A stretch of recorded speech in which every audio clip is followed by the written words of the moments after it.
Ooh, that was fast. That was fast. Here we go. Can you guys see us? Is it tink, tink, tink? Is this on? Can you guys see us? Oh, there's the counter. There it is. I see us. I see us. Yep. I see us. I see us now too. Hello, everyone. Hi. Happy Thursday, gang. Refresh, and go to live chat all messages. There we go.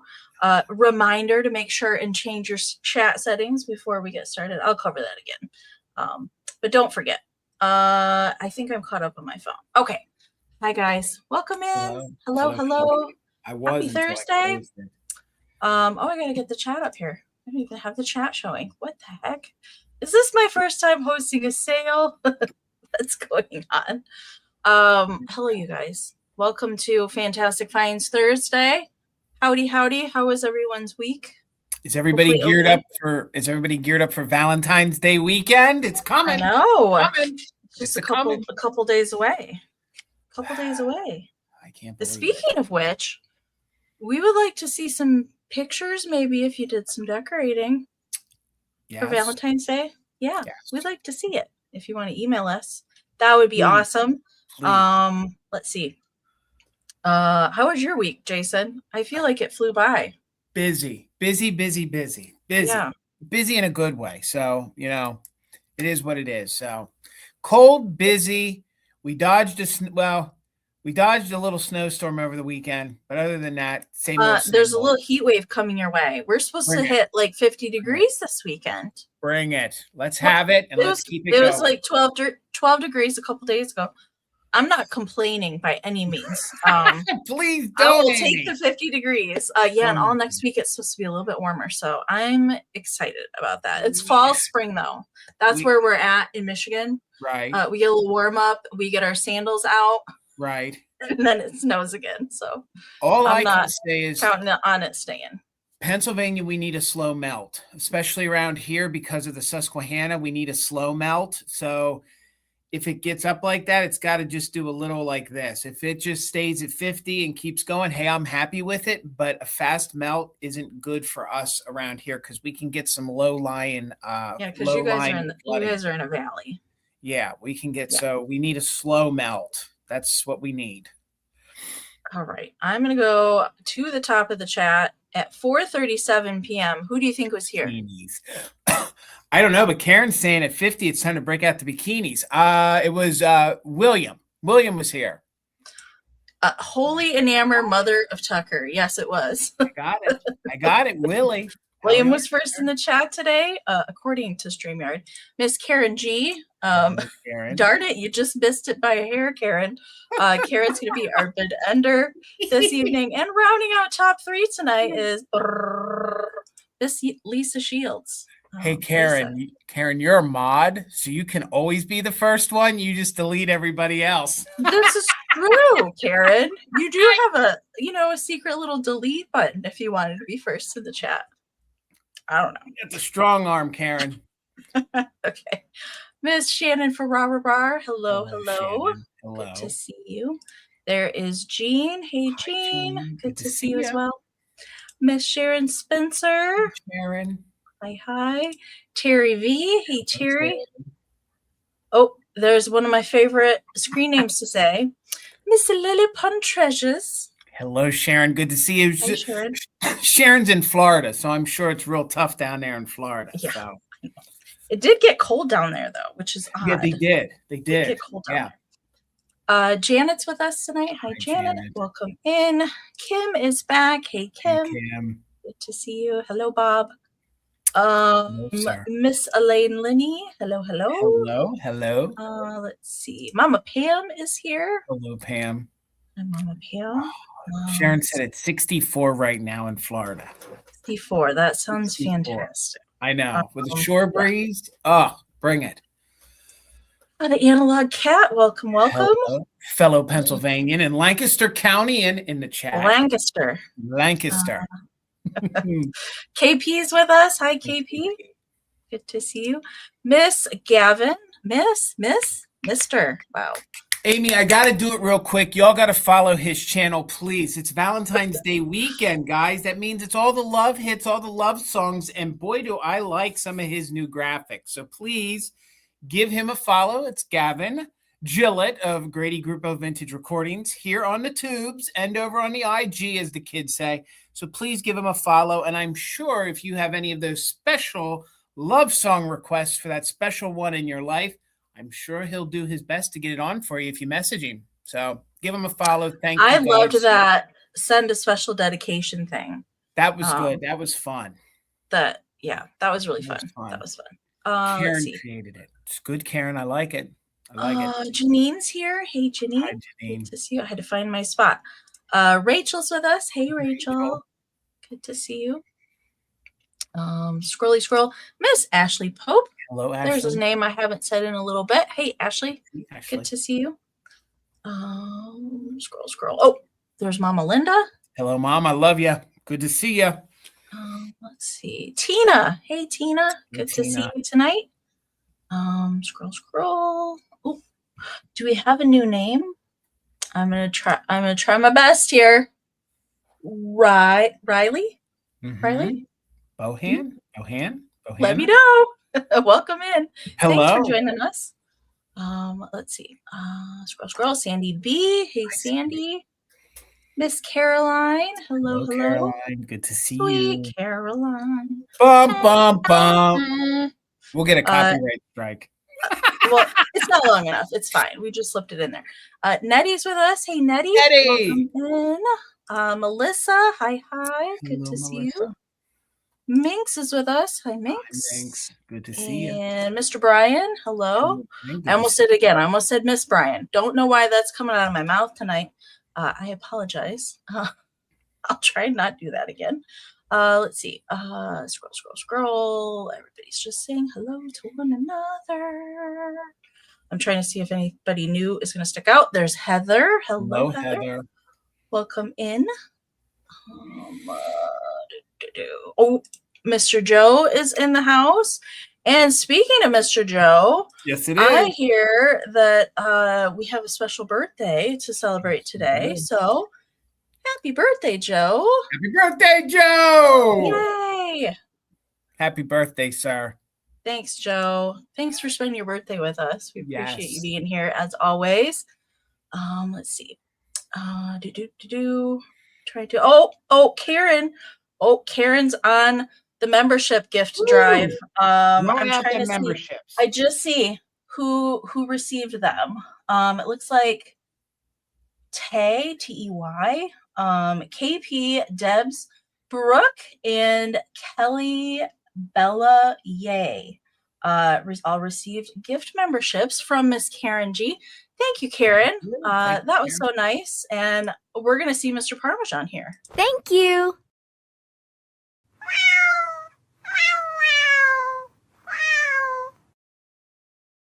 And all the cats throughout the interwebs go nuts when they hear him. Or the dogs, too. Speaking of Mr. Parmesan, he's, catnapping as usual back there. He's working hard back there. Thank you, Karen. So anybody that just got a membership, you now have access to special emojis that you can put into the live chat. And you also have a little star next to your name. So that will show up in the chat as well. Miss Gloria. Hello. Gloria. Good to see you. Yes. Yes, you just got a membership. What is your name? The handle is throwing me off. The YouTube handles. I think you're a new name unless it just switched on you. So welcome in. Brooke. Yay, Brooke. Welcome in. Brooke got one too. Thank you guys so much. And if anybody else wants to become a channel member and you're not, it's 99 cents a month. And your gifted membership lasts an entire month, totally free. So at the end of that month, I think YouTube will tell you if you want to renew it or not. You guys also have special access to special monthly videos, Shop With Me videos. And I'm thinking about doing some live chats as well for channel members. So we'll see about that. I totally lost my spot in the chat. I totally lost it. I thought I could find it back, but nope, I didn't find it. Taylor. And Judy. So Tay is Taylor. Welcome in. And Judy just popped in the bottom of the chat. Good to see you, Judy. Hopefully I didn't miss anybody. I'm sorry if I did. I totally lost my spot once I had to play the slides. I lost it. So welcome in. I know we have some new faces joining us tonight. Thank you for being here. We are going to go over how the sale portion is going to work tonight. And then we will talk about a couple shopkeeping things, and then we'll get right into it. We do have community share after the sale tonight. I do have some wonderful vintage Valentine goodies to share with you from Brad and Greg at Countryside Antique Mall. So I can't wait to share those. They have fabulous collections, so I can't wait to share that. That will be after the show tonight. So let me get my slides going over here. So first you want to make sure if you're coming over from Instagram or somewhere else, if you want to type into our live chat, you do have to be logged into a Google or YouTube account. Those accounts are free, but that's how you can access the chat and participate in the sale. Once you're logged in, it should automatically pop the live sale chat up for you. And you want to toggle over and make sure you're in live chat all messages, not top chat. So always check those chat settings. And we do experience a lag, unfortunately, here on YouTube.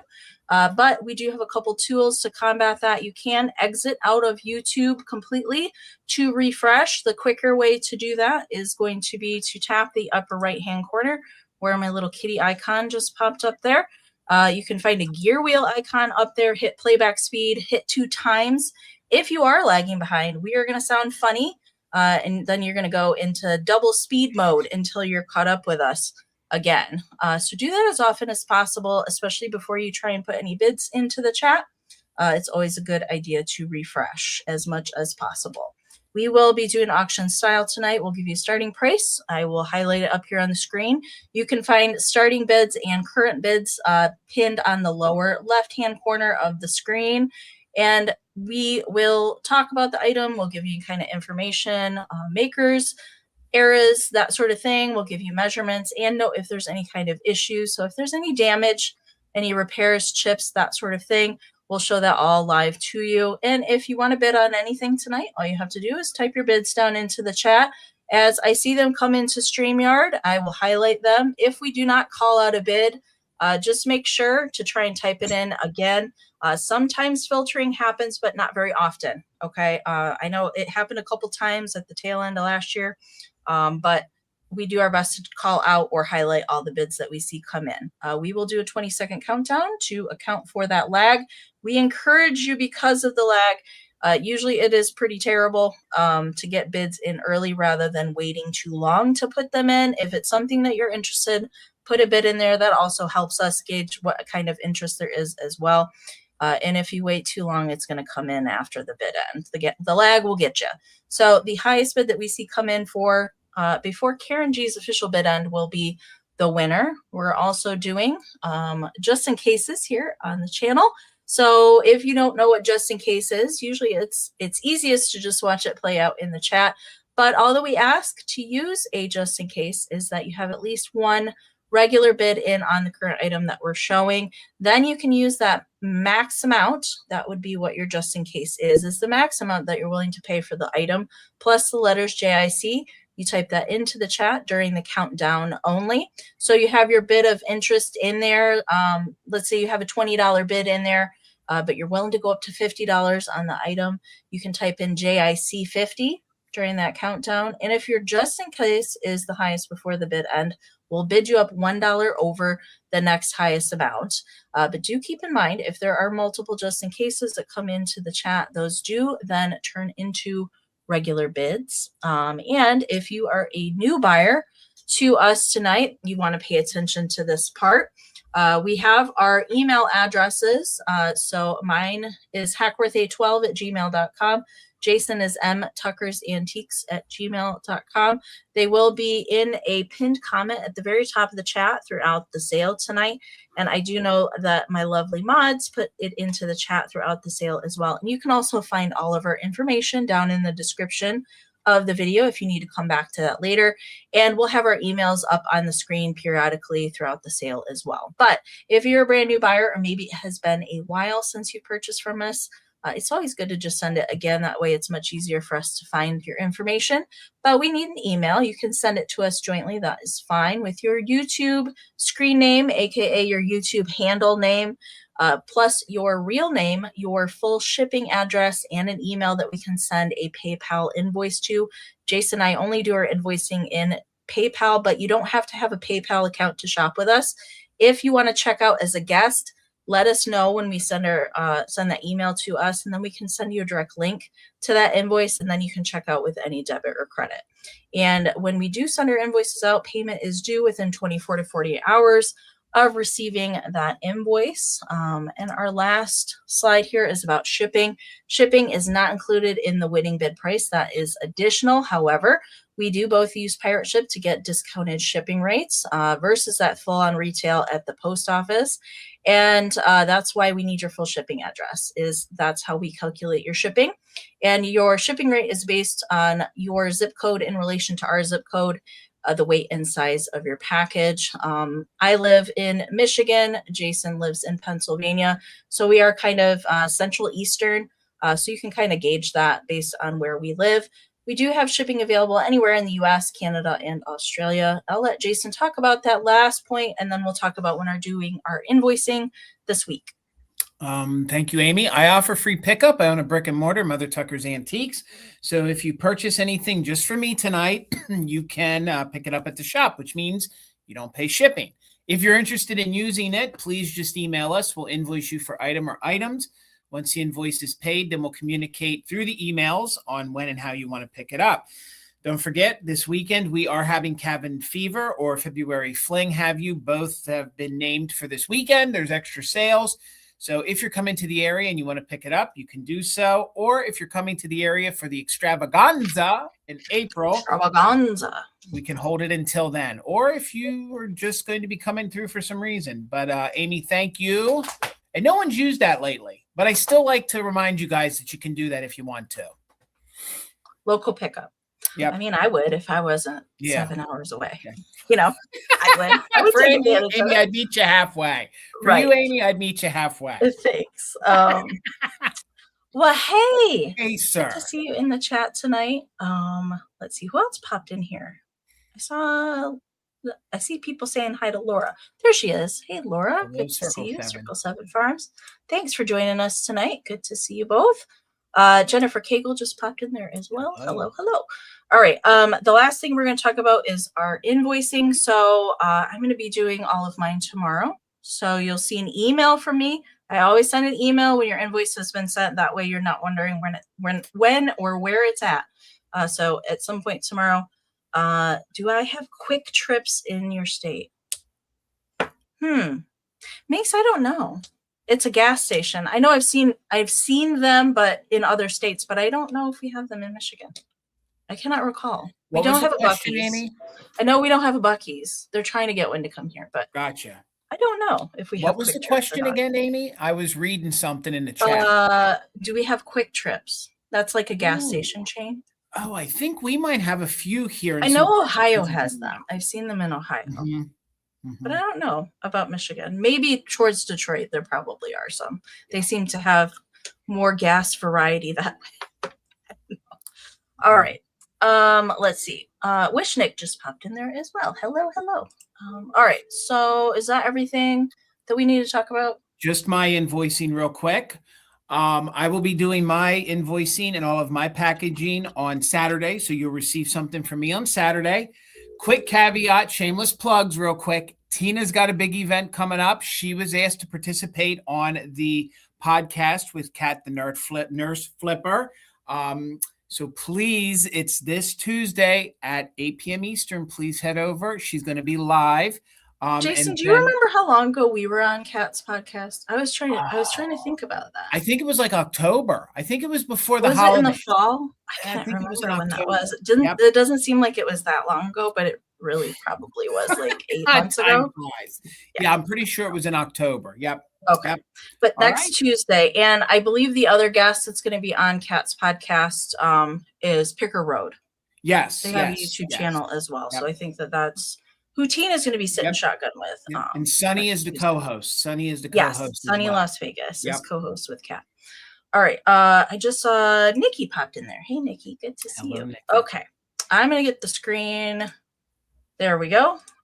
Jason always wants me to go first. Please, so I shall. please. I shall go first. What am I going to start with? I don't know. I'm going to start with the smallest thing I have. I'm going to do that first. If we're really going to test the camera tonight, that's what we're going to do. So this is going to start at $10. And it is the teeniest. Teeniest little babe. And we're going to get right up in here. Look at that. Okay, camera. All right, camera. This is a tiny little Bisque German baby. She is made in Germany. I'll show you that in a second. She is a Hertwig or Hertwig, if you want to be German specific. Little tiny jointed Bisque dolly. And she has this cutie little dress that somebody made for her out of a little scrap piece of fabric that I don't even think is an inch big, and some little silk ribbon ties. And there she is. There is the back of her. She does have a little paint loss on the back of her head. Judy, I see you. Thank you so much. So we're going to get really up and personal. And I'm sorry, girl. There's her little booty. There's her little booty. Let's see if I did this the right way. It is marked Germany right there, kind of in the middle of her back. And she has the teeniest, tiniest little jointed arms. Hi. She's just itty bitty. Measurement for her, she is 2¼ inches tall. I don't think I have found a Bisque baby smaller than that. I cannot recall one. And I think Jason's little tiny cupies that he had last week were about the same size as her. But she's just micro mini. I love her. I like anything miniature. She's just cute. She doesn't have any chips to the Bisque, so she is Bisque ceramic. She just has a little bit of that paint loss on the back of her head. But otherwise, she's in pretty good shape. Usually, if I see these, they don't have any clothing on, but at least she has a tiny little dress. All right. Let's see. Judy's in there at 10. And hey, Melanie, I just saw you pop in there. I don't know if I didn't see you earlier, but welcome in, Melanie. All right. So again, she's made by Hertwig. She is a little German jointed dolly, and let's count her down. 20, 19, 18, 17, 16, 15, 14, 13, 12, 11, 10, 9, 8, 7, 6, 5, 4, 3, 2, 1. Bit end. She will stand on her own too. I don't know if I can get her to stand on my board. Here we go. Yeah, she stands pretty good. She's nice and flat-footed. All right. Melanie popped in there, and Judy is back at 17, and there is Karen's bid end. Thank you so much, Karen. All right, at the end there, looks like Judy is my winner. Thank you, Judy. All right. All right, it's going to be a choice, $14 choice. $14 choice. I do have some choice rounds tonight, and I promise I'll move as quickly as I can through them. But I have 2 antique books for you to choose from. One of them is right out of the Victorian era, and this one is A Winter by the Sea. This one has a copyright date of 1880 on it. It's in very good condition. There's actually some illustrations in here, but they're black and white plates, okay? So this will be your first one you can choose from. And then this one, I'm guesstimating it's around the 1900s. I think it's 1914 because somebody actually has an inscription on the inside that they gifted it. So I thought both of these would be neat for your winter. A lot of my things I'm starting to push into the St. Patrick's Day, the Easter, coming out of the cold era, and these would be fun to decorate or actually read, or however you want to use the books in your display for this time of the year. So it's going to be $14 choice. Here's the first one. There's not a ton of wear to it. There's a little bit of tearing here to the illustration on the front that is in color. You have the 3 boys here, and it is A Winter by the Sea, and you can see that they're down there by the sea. It's very New England style, the picture of the 3 Victorian boys. Here is what the back of the book looks like. So it does have some wear, and you can see all those great gold kind of details that go and that are on the front of that book. So it's very Victorian. So No major, rips or tears. There is just a little wear to it. This book measures 4x6, 4x6, and here's one of the illustrations on the inside. So this would be a fun book that you could open up. I did not read the story, so I'm not able to tell you what the story is necessarily about, but I can show you that it is a print date of 1880. So this book is well over 100 years old. So you can see the script on the inside, a little bit, slight yellowing to the pages, but not too much. I am going to just show you quickly some of the illustrations. So $14 if anyone's interested on this antique book from the Victorian age. Here's this young fella right here. He's whittling. He's putting together himself a little wooden toy ship. And again, this book is called A Winter by the Sea. So I think that's really, appropriate, the appropriate time. There's some that I'm not going to show you pictures of. This, I really love this illustration here. Look at that illustration. Oh, the drama with the mother kissing the child. Like, what's going on? Dun, dun, dun. You'll have to know. You'll have to buy the book. So then here we have this fella here. He looks like he's a pirate or some kind of, a shipmate or something. And again, the book is entitled, It is a Winter by the Sea. I'm real partial to that because a lot of the places around here on the East Coast, they always use the terminology sea. So that's going to be your first choice for $14. No funky smells, no issues. And then this is the other one. This one is your daily duty. Again, I definitely love the picture on the front. And this one is going to have uplifting poems and uplifting verses. This book for the age 2 has a lot of color in it. And let me show you. I don't want to rip it here. So $14 choice on the vintage books. This one was a gift for Christmas. So it was a Christmas gift, December 25th of 1914. And of course, I think we love that penmanship, that cursive right there. I love the handwriting. This book measures 3 by 6.5. 3 by 6.5. And there's color plates in it. And of course, these books were very popular to gift to people with a bunch of uplifting different poems in there. Look, it was really expensive to do color plates like that. It was, especially the gold like gilding style to some of the pictures here. Some of the flowers right there. And I'll just show you another page. Is it Melanie's birthday too? I'm seeing in the chat. So that means it is. I would wait until you were done. Happy birthday, Melanie. So there is that page.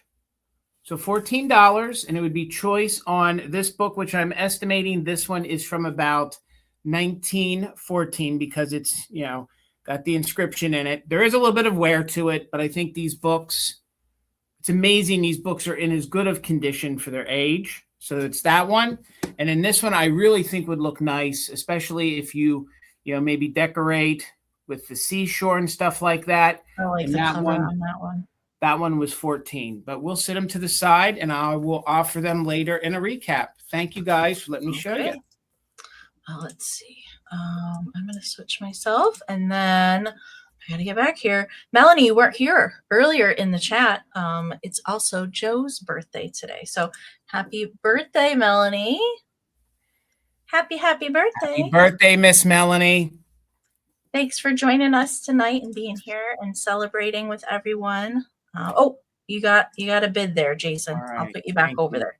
Rachel, thank you so much. So let's do a quick countdown. And again, it's choice on this one is right out of the Victorian era. This one is just kind of in that same genre. So $14 choice. Let's count it down. 20, 19, 18, 17, 16, 15, 14, 13, 12, 11, 10, 9, 8, 7, 6, 5, 4, 3, 2, 1. Bid end. Laura's asking about Debbie. Amy, I was typing back to her in the chat.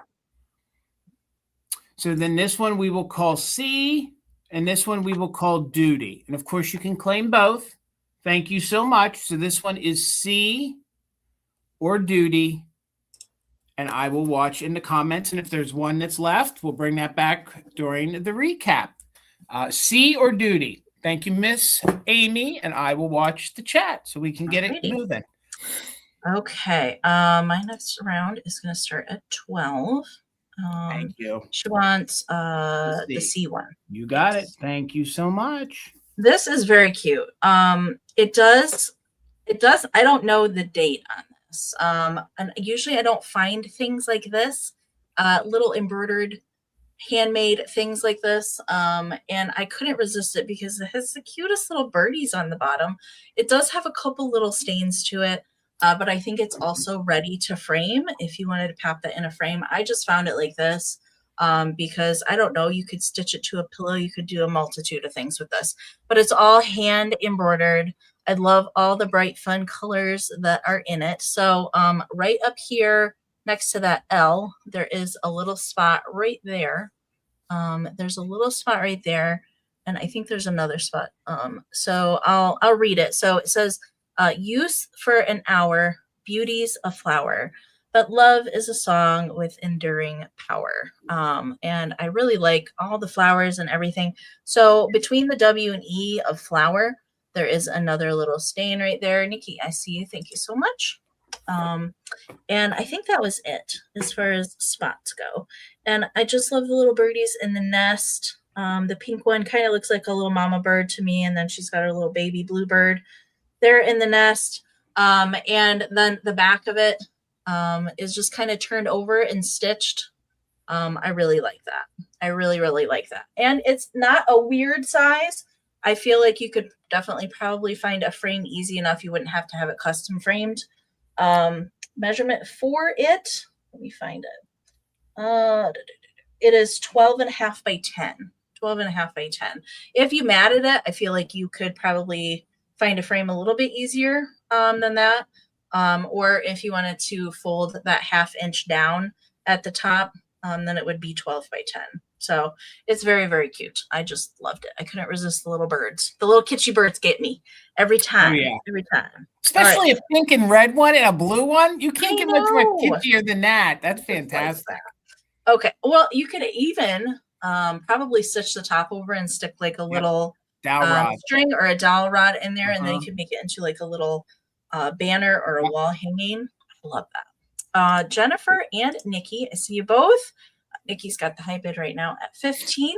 Let's count it down.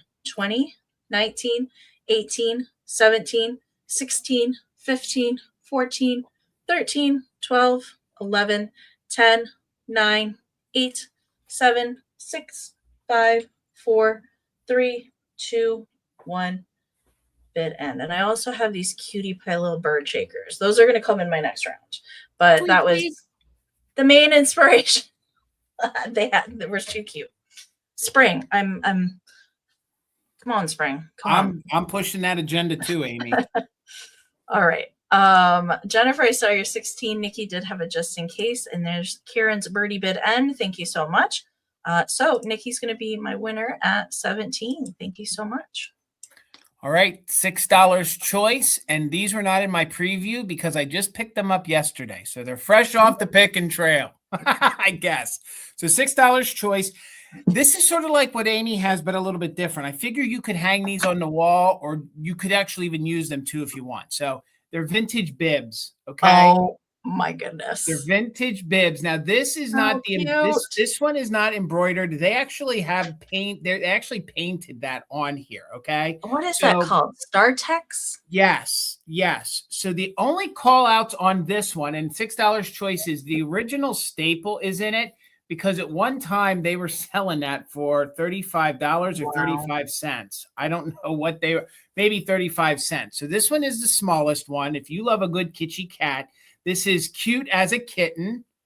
So there's that one. And there's no smells to them. You might need to iron them a little bit, but I thought these would be fun to hang, tie it up and hang it on the wall. Maybe you want to frame it. Now, I have to be honest with you. It has its original tag on it, okay? That's a paper tag.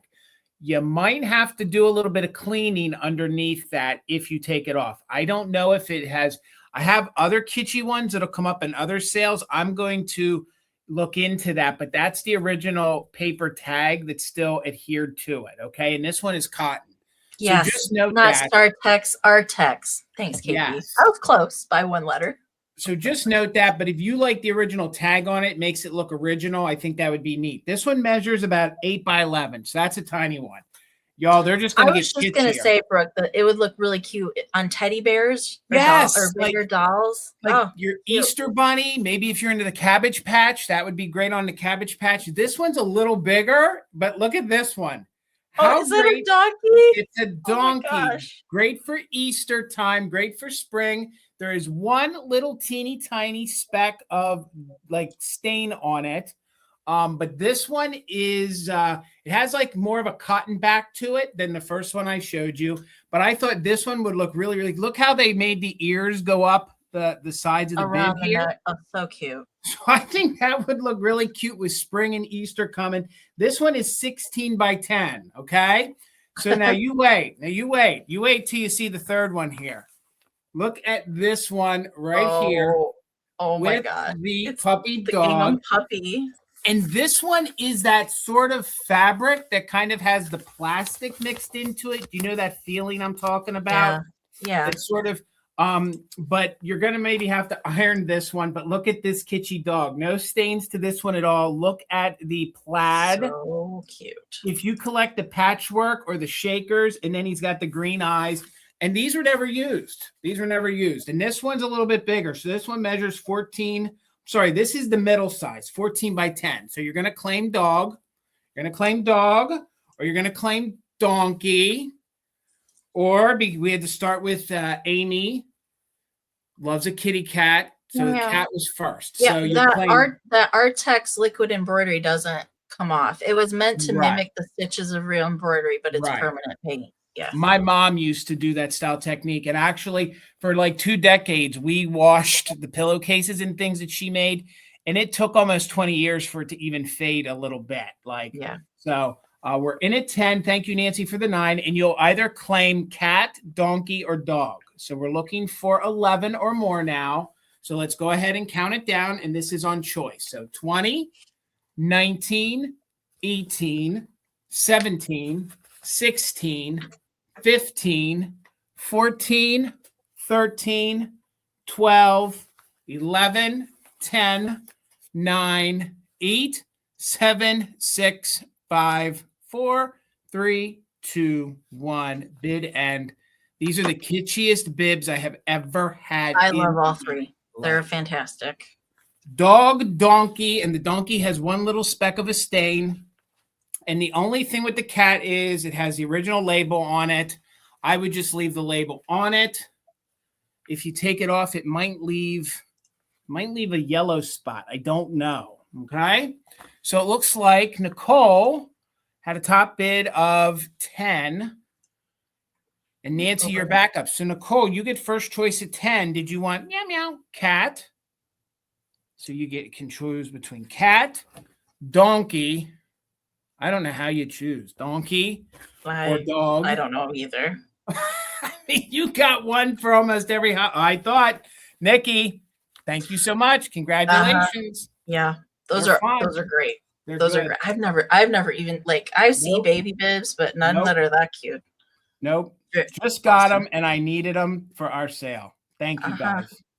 So good. All right. Like I said, I already gave a little sneaky peek. These are salt and pepper shakers. I'll get them off the board here. And they are Bisque ceramic. And these are made by Napco. I've had a yellow birdie version and a pink birdie version of these as well. But I've not had these. And I think these are supposed to be little blue jays, not blue birds, because of their little pointy heads, I think.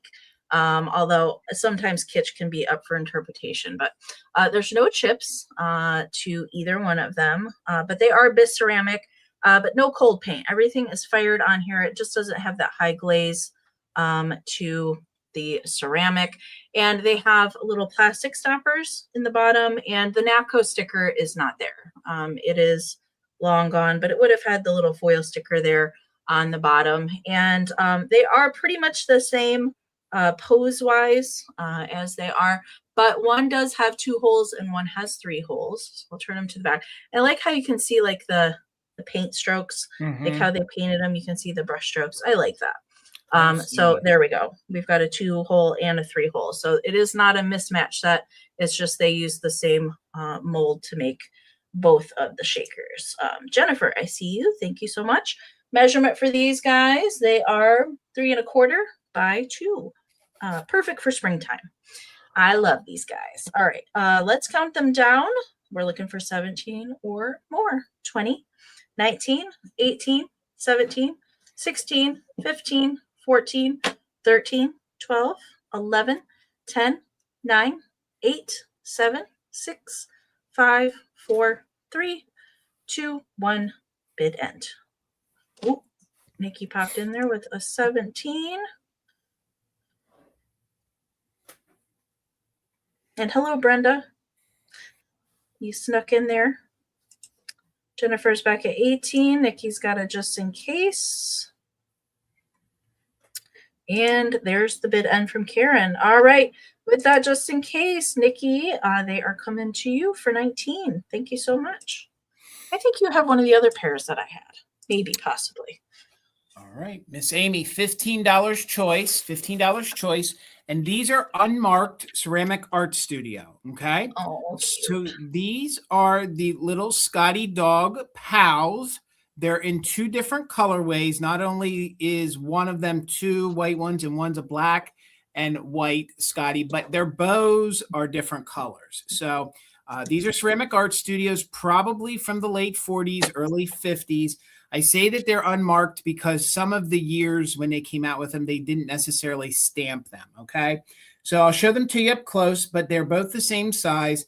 They measure about 2 3/4 inches tall and about 3.5 inches wide, okay? So $15 choice. KP, you are the first one in at 15, so we're looking for 16. They both have different colored bows, so let's start there. So they have this great polka dot bow on the black one. It is orange polka dots with the blue bow. Really, really fun. It's a very big, like the way these bows are painted on, they remind me of maybe like the 1930s, maybe 1920s. So this little figurine would look good in all of your decors. And I thought with the vibrant colors on the bows, these little guys would look cute in your spring display. So this one is your black and white one. And this one we'll call orange for claim purposes because of the orange polka dots, okay? Maybe even good in your Halloween display. That would be great at fall time since the little puppy is black and the polka dots are in orange. So here's what the base looks like. They did not stamp these. These are not hobbyist pieces. You can look them up online. You can find it in any reference books for Ceramic Art Studio, and all of the Scotty dogs don't have stamps on them. I don't know why that series they didn't stamp. So this one's really cute. And these would be fun if you picked both sets of figurines. They are heavy enough that, like those tiny books I showed you tonight, you could put 2 or 3 books in between them and use them as bookends if you want. So they are heavy enough. So here you have the one that they're 2 little white little Scotty dogs. Again, the bottoms are not stamped, Ceramic Art Studio. And then this one has the butter yellow bow on it with the same color blue, but then they used the yellow for the polka dots. So again, I think these are really, really cute. There's a couple other colorways, meaning with their bows. I think there's actually one out there that both Scotties are black. So there's a couple more you could collect if you enjoy these 2. There's probably 2 or 3 other colorways that you could choose. So KP is holding it at 15. We're looking for 16 or more. Again, these are Ceramic Art Studios. And then I'm just going to have you claim them by the polka dots on the bow. So the black and white one, we're going to call that one orange. And the one that they're both white, we're going to call that yellow. I know it seems a little backwards, but the polka dots help me distinguish which is which. So counting down 20, 19, 18, 17, 16, 15, 14, 13, 12, 11, 10, 9, 8, 7, 6, 5, 4, 3, 2, 1, bid end. These are the figurines that even look cute from the back. So even if you put them in like a windowsill and that's what you see, they kind of look like they're looking outside. Keep an eye on the neighborhood maybe. And again, they're both Ceramic Art Studio from the same era, same series, and you would just have 2 of the different variations. So there's the bid end. So KP, friend, thank you so much for the 15. Let me know, were you interested in the yellow or the orange. And the orange is this one here by my finger. So you can see the little orange polka dots. All right. You want the orange, which is the black and white ones, please. Absolutely. And we will bring the other one back for the recap. Thank you so much. Congrats, KP. Very cute. You have got so many cool Ceramic Art Studio pieces that I just don't see. Yeah. I think definitely somebody collected those all over the place just to find some of the Mm-hmm. ones that you have had. Okay. This is, I've never had one of these before. I think I have probably seen them in a locked case, but I have never had one of these before. And it's not only the cutest ever little pail. This is actually, it was a candy container. It is a tin litho little pail, and it is made by Ridley's. I'll try and get that to focus right in there. Ridley's, established 1906, Brooklyn, New York, and a patent number. They did do a number of nursery rhyme little candy containers. So this would have come with candy in it, just like, you know, some of the Rosboro plastics and that sort of thing. But this is, and it's really nice condition. The other one, I believe, has the Big Bad Wolf, the Three Little Pigs. This is to market. But and it was kind of rusted out, but I'll go around so you can see all the images. It says this little pig went to market, and this little pig stayed home reading in his little armchair. Ha ha ha, he's laughing. This little pig had roast beef. This little pig had none. And this little pig went, wee, wee, wee. I can't find my way home. With a little birdie sitting on the home sign. And this does date to the 1930s. So the shape that it's in is really good as far as tin litho goes from the 30s. There's minimal wear on the outside. There is a little bit of wear down in the very bottom of the bucket in that corner right there. There is a little bit of rusting started. But the handle is still in good condition as well. And the handle does fold down if you don't want it sticking up like that. It's just a cute little size. I just absolutely love it. Measurement for it is 3 inches and then 3 1/4 inches wide. And then the handle adds another 2 inches. There is a circus version that I have seen as well. I'm trying to think of all the other ones that I have seen. There is a Jack and Jill with the pail, of course. And then there's a couple different colorways of this one in particular.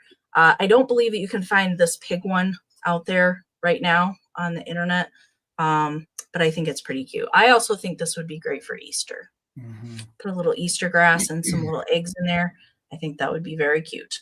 All right, Miss Jennifer, I see you at 18. Thank you so much. We're looking for 19 or more. Let's count it down. 20, 19, 18, 17, 16, 15, 14, 13, 12, 11, 10, 9, 8, 7, 6, 5, 4, 3, 2, 1. Bid end. Hello, Joanne. Welcome in. What's the company again, Amy? Ridley's, RIDLEY', Ridley's.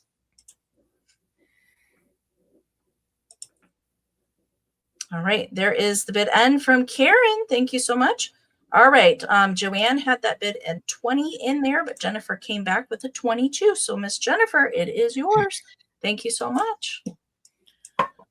All right, $10 choice, and I have some alabaster eggs. And these, I'll have some in future sales, but these are all my earth tone style ones, okay? So you can leave these out all year long, depending what color they are. So, excuse me, I'll move through them very quickly. The first two are the 3-inch ones. So they're kind of the larger ones that I don't see that often. So this one is a 3-inch one.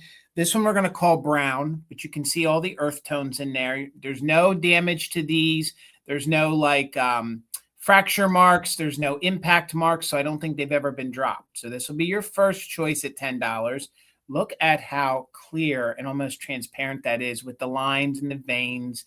And then over here on the side, let me move it back. The light's washing it out. So $10 choice. Most of the time, these are usually made in Italy. So that's going to be your first one. And the first two I'm showing you are your 3-inch alabaster eggs, okay? And if you know how expensive these can be at the antique mall. So that's your first one. So we're looking for 10. Here's your second one. This one we're going to call black. But you can see in some light, some of the greens shine through, some of the charcoals come through. Oh, it almost looks like there's a face there. I don't know. Maybe I see a face right there. But again, these are alabaster eggs, highly polished. And the first two I'm showing you, the brown one I showed you and this black one, they're your 3-inch ones, okay? So they are a little bit bigger. So these are great if you do more like modern style decor, leave them out all year, or at Easter time, these are really fun. So there is that one. Now I'm going to hold these two if they don't roll off the table here. So now you can see the difference in size, okay? So these were the first two I showed you at 3 inches. The remaining ones are your more traditional size that you normally find, and they are about 2.5 inches. So this one is a cream style one with some metallic flecks in there on the inside, just a little bit. So that's a 2.5-inch one. Again, no impact marks, like they've never been dropped. Usually if you drop these, you can see little white marks on it. But look how fun that is. And these all would look pretty good together, all the same colors that I'm showing you. This one we're going to call copper, although this is reading very like red and orange.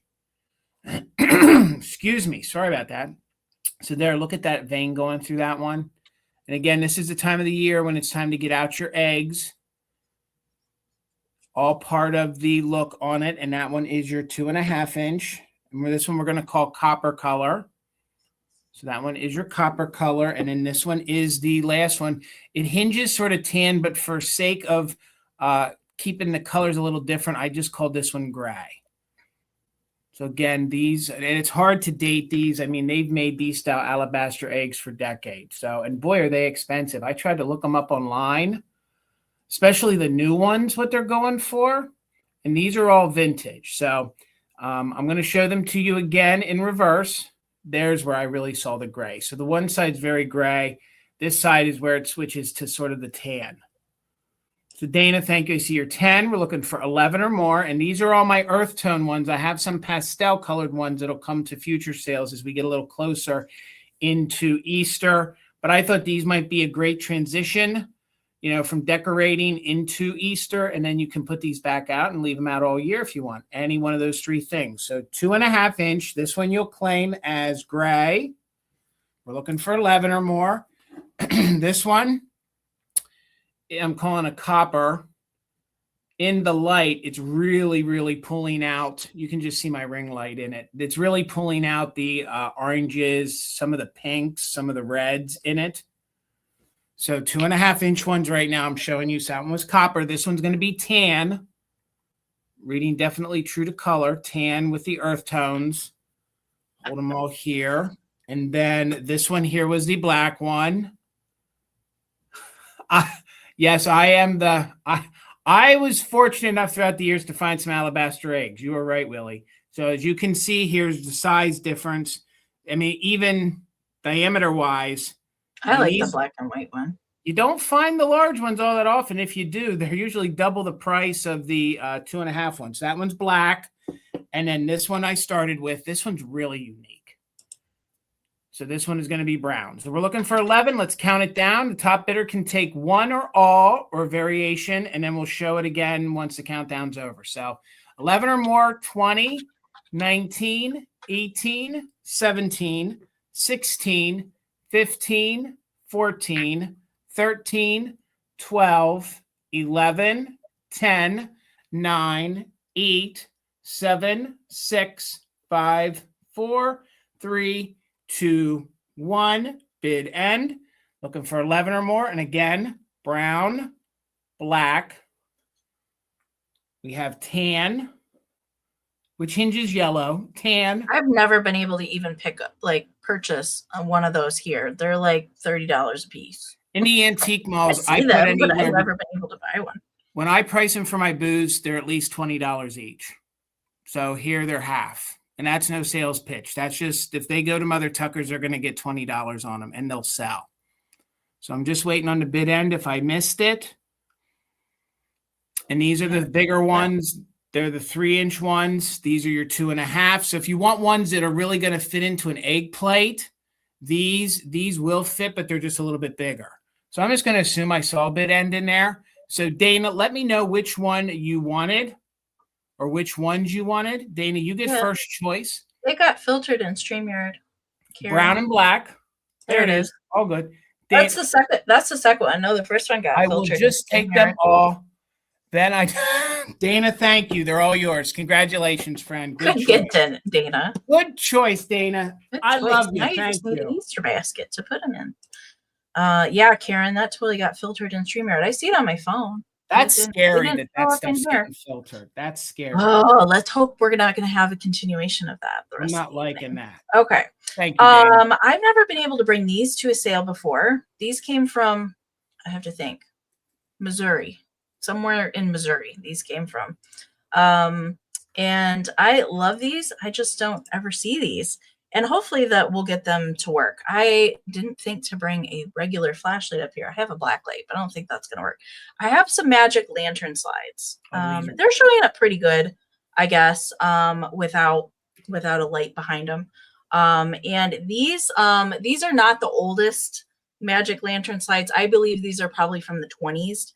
Based on the cartoon style that they are, probably 20s, 30s would be my guess on these. But so they're glass. All right, I have 6 of them available. It's going to start at $4 choice, and they're all different. Every single one of them is different, and they're all bright and colorful. So this is a 6-inch piece of glass, and it is reverse painted. So one side is the shiny glass. So actually turn it this way. This is the shiny glass side, and then it's painted. All hand painted on the reverse side. Lisa, I see you. Thank you so much.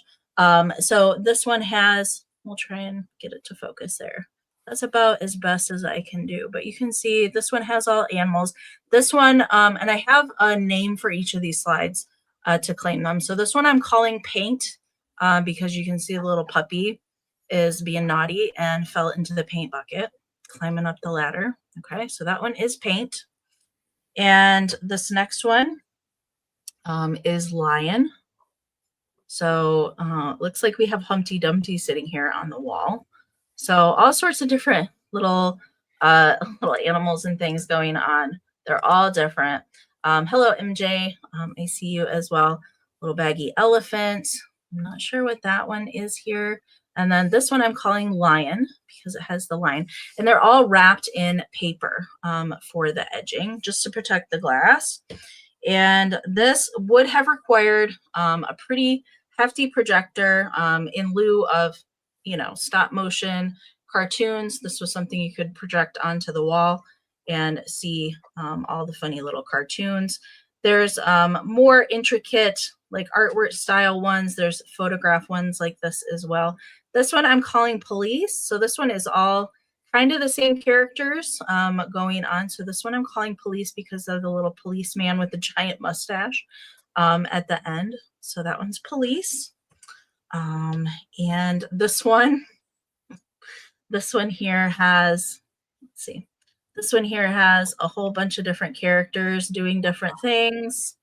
That guy got hit in the head with a 2x4, it looks like. And this one I'm calling Mustache with this Charlie Chaplin kind of fellow here with the cane on the end. I don't know.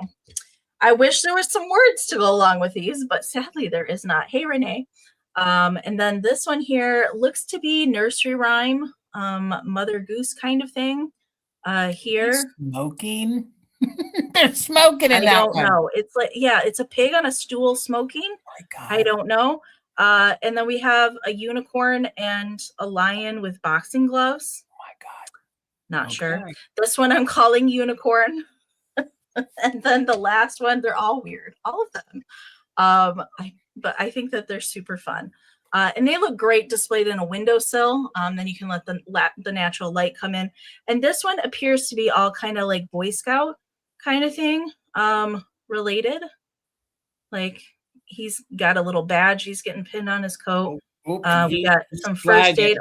Oh, this one actually has words to go along with it. Let me flip it and we can actually read it. What's it say? The Scout taking oath wig wag, first aid, honors, campfire, and the salute. So this one I'm calling scouts. Okay. So that's all your choices. That was fun.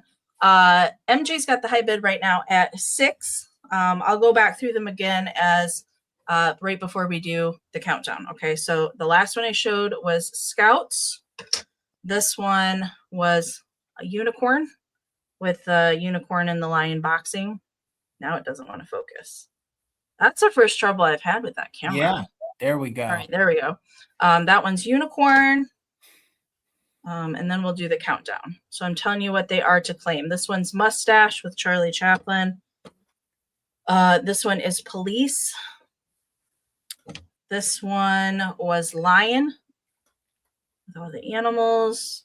And then this one was paint with the puppy dog falling in the paint.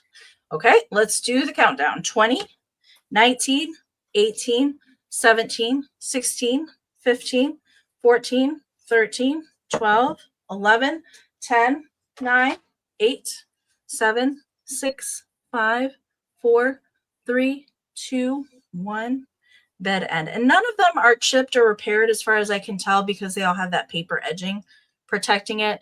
And they all measure 6 by 1.5. 6 by 1.5. Okay. Lisa, I see your 7. MJ's got a just in case in there. So there's 6 slides total.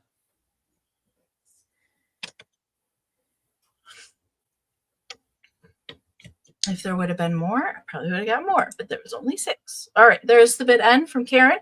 Thank you so much. All right, high bid was 7 with Lisa, but MJ had the just in case. So for 8, MJ, let me know if you have ones that picked out. The one with the puppy and the paint was paint, lion, police. Oh, She's she taking would like all of them. You got it, MJ. Thank you so much. All right, $12 choice, and this is, I'm pretty much rounding out all my choice rounds now. So $12 choice, and before I show these to you guys, let's face it, it's hard to find St. Patrick's Day figurines, okay? These now have become, in a lot of people's collections, they're St. Patrick's Day figurines. Also, it's hard to find a ginger or a redhead. So these are made by the Hummel Global Company, and they are called little redheads, okay? So we'll quickly run through them, but they are going to just be $12 choice. They made these a couple different times. These are the ones from the 50s or the 60s, and I can tell you that because they still have their original paper labels, okay? So these are the older ones. You can also tell by the stamp on the bottom. So you really got to do a deep dive to exactly find out what they're worth. From when they were made, and these are just going to be $12 choice. None of them have damage. They would be fun in your St. Patrick's Day if you are a ginger or a redhead or you know somebody. They are all they're just called the redhead kids. That's what we've always known them as. And they're made by Charlotte, and I've never been able to pronounce her last name. I think it's Bijou. It's B-Y-J. That is the last name, and that is what's stamped on some of these. So I hope I pronounced it right. So $12 choice. I'll quickly show them to you up close. They're kind of fun. So they're all these fun little kids. If you've never seen these before, I know you've probably seen these before, Amy. They are these fun, kitschy little figurines. I think the German Goebel figurines, some of them are some of the earliest forms of kitsch. This one has its original paper label on it, and it says, "Guess who?" So it's like a little sister brother. He's tapping her on the back, kind of startled her, and says, you know, "Hey, guess who?" Look at that face. He's real snooty, and she's like, "Whoa, what was that?" This one measures about 5 by 5. I love the fact that he is usually always in his overalls, and she is always in some kind of striped or plaid style dress. You can see she has like chartreuse green style stripes on that one. Again, no damage. Here's what the bottom looks like. And again, you can do a deep dive with the exact stamp and when they were made. You can actually get down to the dates. But I believe these are all from the 50s or 60s. So she'll be your first one. That one was letter A.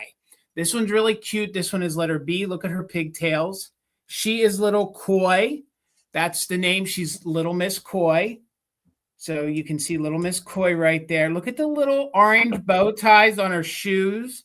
I've always liked these. I just don't see them very much anymore. No. And I will tell you, these have started to grow in popularity. Like I said, a lot of folks that struggle, we all do, to get figurines for your St. Patrick's Day. These fall right in. These fall right into your St. Patrick's Days. And look at the eyes. Look at her little bandana she has. And then her little hat is kind of hanging down there in the back. So she's Koi. She is really number cute. B. This one's really fun. He is bowling. Look at that. How kitschy is that? And he's just known as, Strike. He's just known as Strike. And I'll show you the label in a minute. So same little guy. I love the kitschy little. If you find he bowls better than I do. If you find any of the left-in figurines that have the orangish red hair, they kind of mix in. So these are fun little activities that the little children are doing. Here's what the bottom looks like on that. Again, these are Goebel. These are Hummels, and they always called these the little redhead kid. So this one will be C. That one is Strike. And then this one here, if you know a nurse, this would be good for. But I'm not necessarily selling it because of the nurse outfit. She's holding a basket that very much looks like it could be an Easter basket, okay? I think that it's like a get well. It's a basket full of fruit. But I thought she would look really sweet in your Easter display. I think maybe if you have that special nurse that's maybe helped you or someone you know in your life that's a nurse, this might make a good gift for them. So there she is, and she is called Cheer Up. Maybe somebody in your life needs a little cheering up. So she's Cheer Up. And the fact that they have those paper labels is very remarkable. Very remarkable. Usually they're missing. So we'll move as fast as we can because there's no interest in them. And again, this one we're just going to call, it's a little faded, but this one I'm calling Dog. I couldn't see it on my end. I can't see what it says on my end. That's a little faded to the point where even the camera doesn't want to read it. So that one we're just going to call Dog. Okay. So in this guy here, and we'll quickly go backwards, Shannon, thank you so much. This guy is Dog. This guy's 4 inches tall. And again, this was somebody's collection, and I believe they were all bought around the same time. This one is Cheer. Thank you. I see you, Nikki, in at 12. So we're just looking for 13 or more. So this one is 5 inches tall. And again, if you look them up, they're all over the place. Literally, some of these have honestly sold on eBay for $100.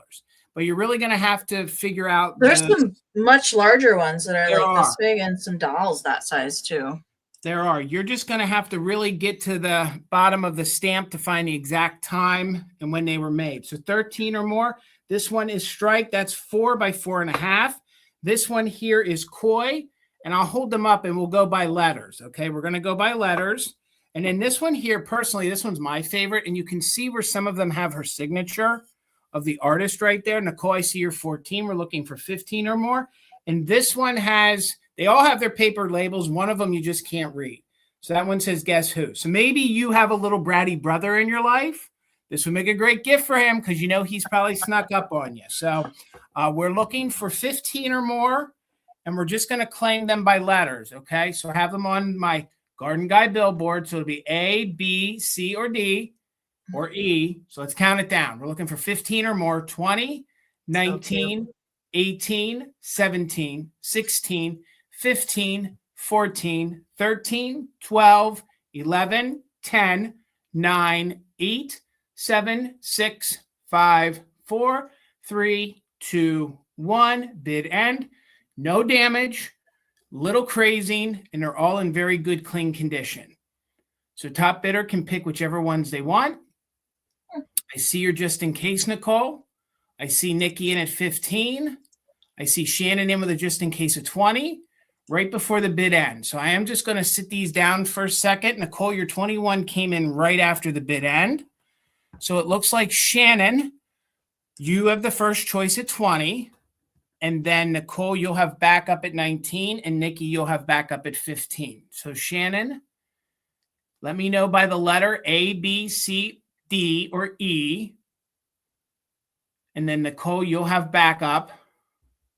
And then Nikki, you want A and C. Thank you so much. So A and C are taken. Thank you, Shannon. So Nicole, we have B, D, and E remaining. And that would be at 19. And then Nikki, you'll have backup. But the one is Koi yet, and the other one I think is Cheer Up. And then we have the guy with the dog. All right, I got you for E. Thank you so much, our little dog friend. So Nikki, at your 15, were you interested in any of the ones that remain? We either have B or D. Yes, she is a nurse, but she's kind of the candy striper kind of nurse, bringing in something to cheer you up. And then, okay, thank you so much. They're all claimed. I appreciate you guys. Thank you so much. Thank you. Thank you. Love those. Hello, Nikki Moss and Critter Girl. Welcome, welcome. Good to see you both. All right, I do have one piece of jewelry tonight, and it is really pretty. I don't remember what state this came from, but I couldn't resist. I love blue, anything blues, and this had everything going in it, and it's an unusual shape. Sadly enough, it is not a signed piece.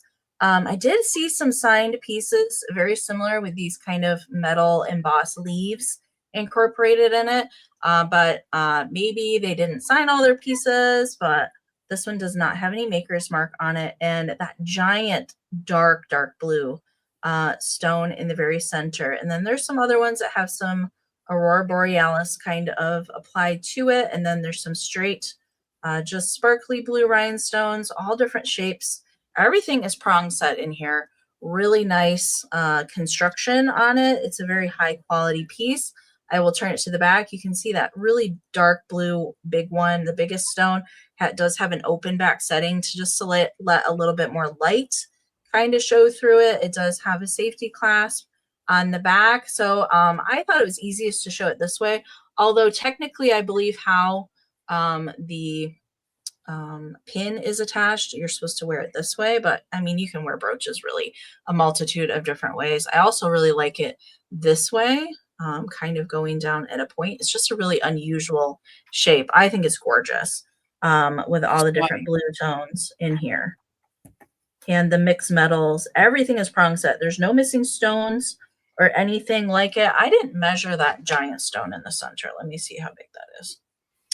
It's just shy of a half inch, just shy of a half inch on that biggest stone there. But the size of the brooch itself is 2.5 the longest way, and then 2 kind of that way. And it's kind of like a, I don't know what color. It's almost reading like pewter, like the color of like little pewter kind of animals. Brushed kind of. There's no 925 marking. There's no sterling marking or anything like that. Nothing at all stamped on the backside, which is very surprising to me. I would think that if I made something like this, I would want to put my name on it. You know what I mean? There it is. It looks really nice.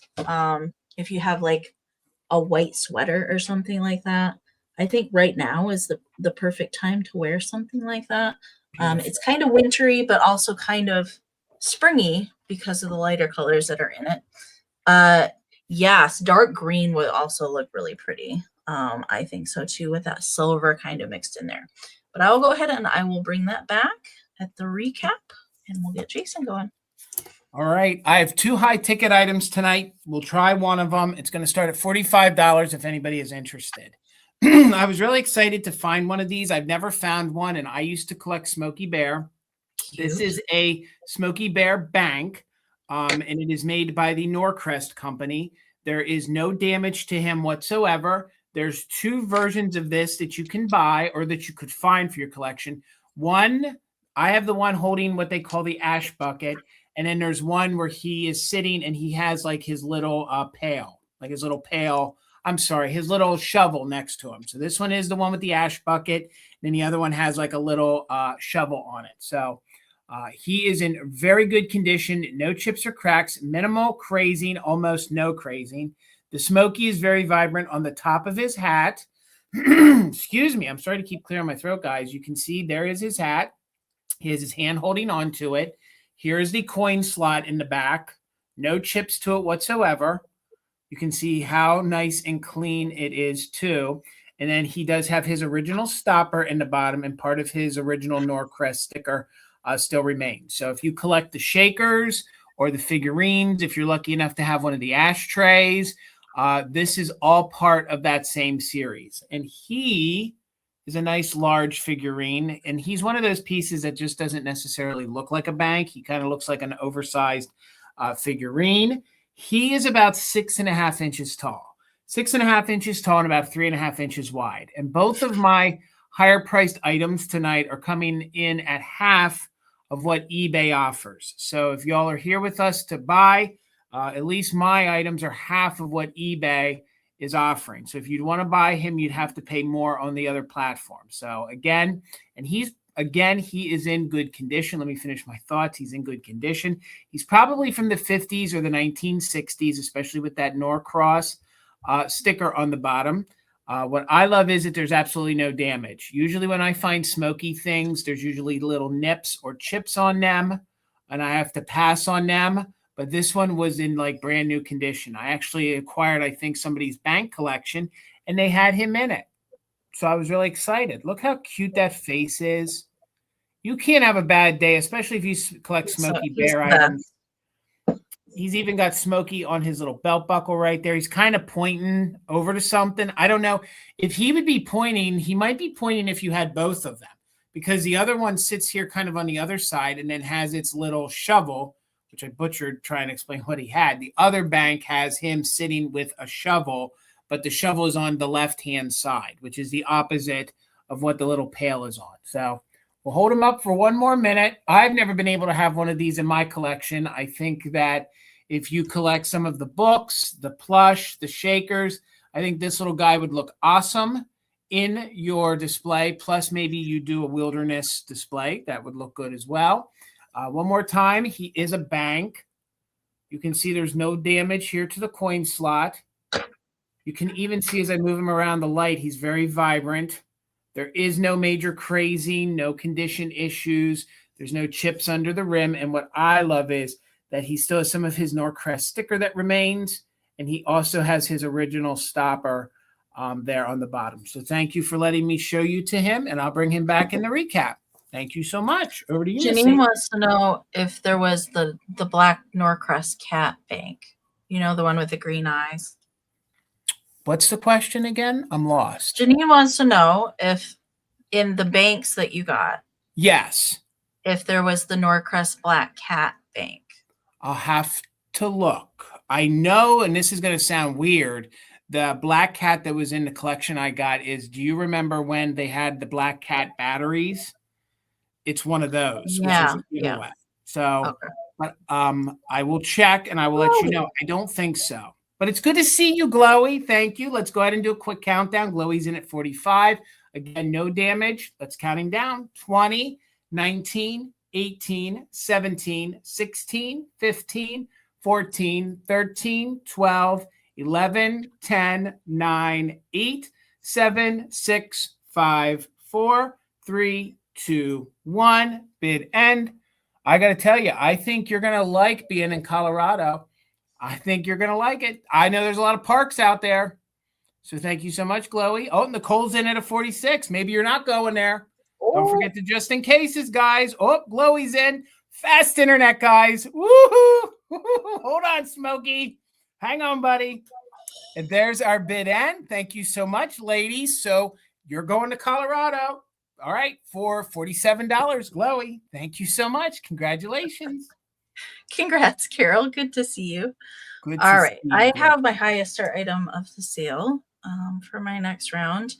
And I've had a couple of these over the years, but I've never had one complete that has all the cards in it.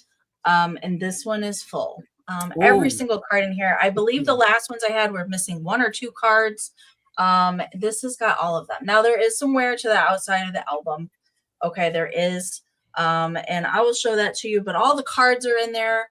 and none are missing and they're in good shape. Okay. But here on the front, there was a tear. It looks like it was taped at one point in time. And this does date to 1948. Okay. 1948. So this is the Hallmark dolls. And it is the Storybook nursery rhyme ones. So there is some obvious wear to the binding. Okay, and I'll turn it to the back. There is a missing piece here back on the back. I love the old Hallmark logo. Great font. But pretty much the wear is just on the outside, which is good because it protected all of the wonderful cards in here. I don't remember last year. I know I had these, and they're all in here. So there's 16 cards in here. So when you open the front cover, it shows you all of them in here, and it does have a name written right here, which I believe says Marion Meyer or Marion Nyer. So all of these cards are in here, and here they are. So we'll go through each one of them. So these are all Storybook cards, and I'll pull one out and I'll show it to you. And they're all in their correct slot where they're supposed to be. So the idea was you got the album, and then you collected all the little cards to go in it. I'm going to pull out Miss Little Cinderella, which I don't think I've ever had the Cinderella card. She, I don't know, for whatever reason, she is difficult. So I pulled her out so you can see one of the cards before I show you the rest. Okay. There's Miss Cinderella. She's got a little sequin on her dress. She's got her little feather plume, and these are all double-sided like this, decorated. And then when you open them up, it has the complete story in there about each of them. Okay. So I'm going to put little Miss Cinderella back in her little, so there's little perforations in the page where each of the cards slides into to keep them in their album. And then there's another slot where the bottom tucks in to keep the card in place. Okay. So I put her back in her little slot. So we got little Bo-Peep and Cinderella. MJ, I see you. Thank you so much. I'm going to quickly go through these. There's a couple that they are missing portions of their feathers. I noticed when I flipped through this earlier. There's Mary Quite Contrary. I love that one with the little faces and the flower. We've got Mary Had a Little Lamb. There's Little Red Riding Hood and Little Miss Muffet. I also love the little cute spider in the top hat. I love these cards. There's also another collectible item album for different countries. I've had that one as well, and one for authors. I have yet to come across the album for that one. And let me open this one up. So here's some of the boys. We got Tommy Tucker, who sang for his supper. We've got Little Boy Blue. Now there is some feather loss on a couple of these cards in here. There's the My Pretty Maid, and there's the little girl with the little curl. You can see she has just a tiny little bit of her feather left in there.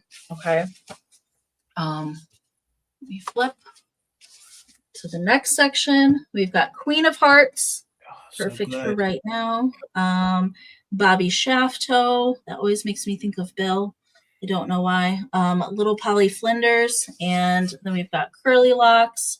She's got little strawberries all over her. So cute. And then the last one here, we have Polly Put the Kettle On. She is also missing most of her feather on the hat. And Peter Piper picked a pack of pickled peppers there for the Ed. He's also missing his feather. But the fact that they're all in there is pretty darn amazing. So MJ's in at 36. Thank you so much. All 16 cards. And this is the Land of Make Believe. The album measures 13 by 10.5 from 1948.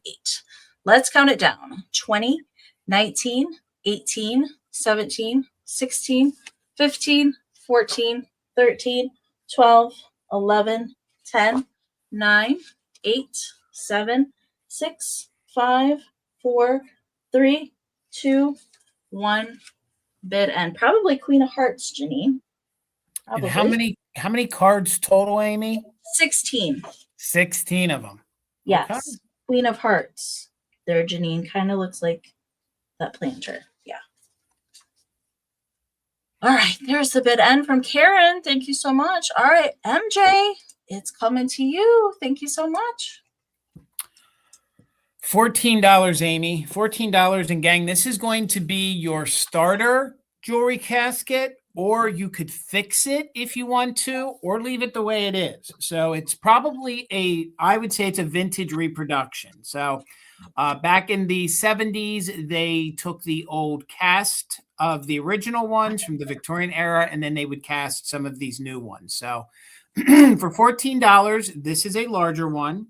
Overall, good condition. So why I say it's going to be your starter is some of these reproduction or vintage at this point now had issues with the hinges. Okay, so they used some sort of a pin in them back in the 70s. This one is missing, but somebody used a make do and they put a nail in that one side. So it does hold, but it doesn't hold as well as you would want it to because it's a double hinge. So you need something that kind of gets through the center, okay? But at $14, it's a very nice heavy metal. It is a metal cast of an original sculpt. It's an original mold of the Victorian era caskets. This one is a nice large one. Very Art Nouveau style design on it. But it is just missing whatever goes in there, whatever little dowel rod, little metal rod goes in there. That's an easy fix. So $14, it's going to be your starter. But what it lacks, it gains in personality because it has its original velour on the inside. And it's this gorgeous purplish burgundy style velour on the inside. There are no cracks to the piece. And it's a very nice large one. So at $14, it's a very easy fix. If it had its original little rod that went in there, it might have started a little bit higher. But I thought $14, this might be a good start piece. It's something you can do something with, either fix it or permanently leave it in the open, position. And then you can, decorate like Amy does or Oriana does with all your little tchotchkes and do a little assemblage or display. So here, as I show you the top, you can see the flowers. I'll tell you the measurements. It measures about 5.5 inches wide and about 5 inches tall at the tallest part. But you can sort of tell with these reproductions, the flowers aren't as crisp as the original ones would be, okay? But there's no crack to the leg. There's no issues. There's no, per se, name on the bottom. But it does have like where they may have put a maker's mark on the original one. But and it's weird. These now vintage reproductions are like, they're twice as heavy as the original ones. Yeah. That's what's so, and I'm sure there's folks out there that if you don't know the difference between a vintage reproduction, I say vintage the because metal color is totally different. Right. Then this piece is probably 40, 45 years old. But if you were new to this, you might pick this up and an original one, and just due to the weight, you'd probably assume that this one is older, but this one is just newer. So Renee, thank you for the 14. We'll just spin it real quick here. I'm sure you guys are familiar with some of the leaf and flower style details on these jewelry caskets. The nail on the hinge is loose. So let me pull it out. That's what, at least they found a metal that looked the same and they have it in there. So at least holds half the casket on. You could take just that out. A longer nail, and then it will cover both. Right. That's all you need. And you just need it to kind of get through the center here. So if you can get it through the center to conjoin to the other opening, then you're not going to have an issue at all. So let's count it down. We're looking for 15 or more. Thank you so much, Renee. On the now vintage, it's weird to say it that way, the vintage antique reproduction jewelry. Well, it's not an antique. A vintage reproduction jewelry casket. 20, 19, 18, 17, 16, 15, 14, 13, 12, 11, 10, 9, 8, 7, 6, 5, 4, 3, 2, 1. Bid end. We're looking for 15 or more. The bid end from Karen G. And again, it has the original, you like the almost crushed velour, kind of burgundy, purplish on the inside. So there we go. There's the bid end. Renee, friend, congratulations. Thank you so much. Congrats. I do not know where Parmesan went. Uh-oh. He hightailed it, unless he went under the bed. I didn't hear him leave. I don't know. Guess he was done napping. All right. My next round is going to start at 18. And I have had kittens, puppies, angels, babies, pixies in the chair like this. But I've never come across one that was a colored chair. Usually they're just plain white, or they're white with a little gold trim. But this one is really cute. I liked that they made it like into a little wooden chair with colored fabric for the little cushions. I think it's so cute. I've never seen one like this before. That was a new piece of kitsch to me. And meow meow, the cutest Meow, meow. little. I love these little sugared. I got some sugared kitties like this from William, I think last year. And there's all sorts of critters in that little kind of sugared glaze. It just has kind of a texture. It's not quite spaghetti, but it definitely has a texture to it. And everything. So the chair, so the brown, the blue, the flowers, the pink, and the green and black and red and gold is all cold paint. Everything else is fired on. But oh, so cute. There's no chips, no repairs to the little chair or the cat or anything like that. There is a little paint loss right there, and I think there is a little spot right in there that's just a slight little scratch, but I had not seen that. It's just marked Japan on the bottom. These didn't necessarily have usually a maker attributed to them.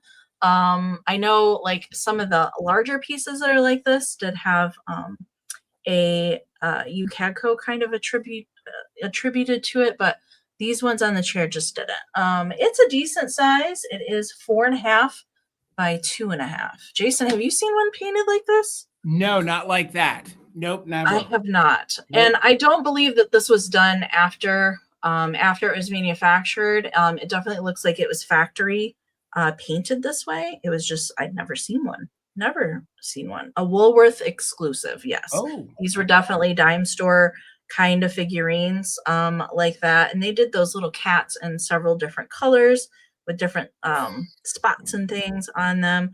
And I'll show you. It does sit pretty good. There we go.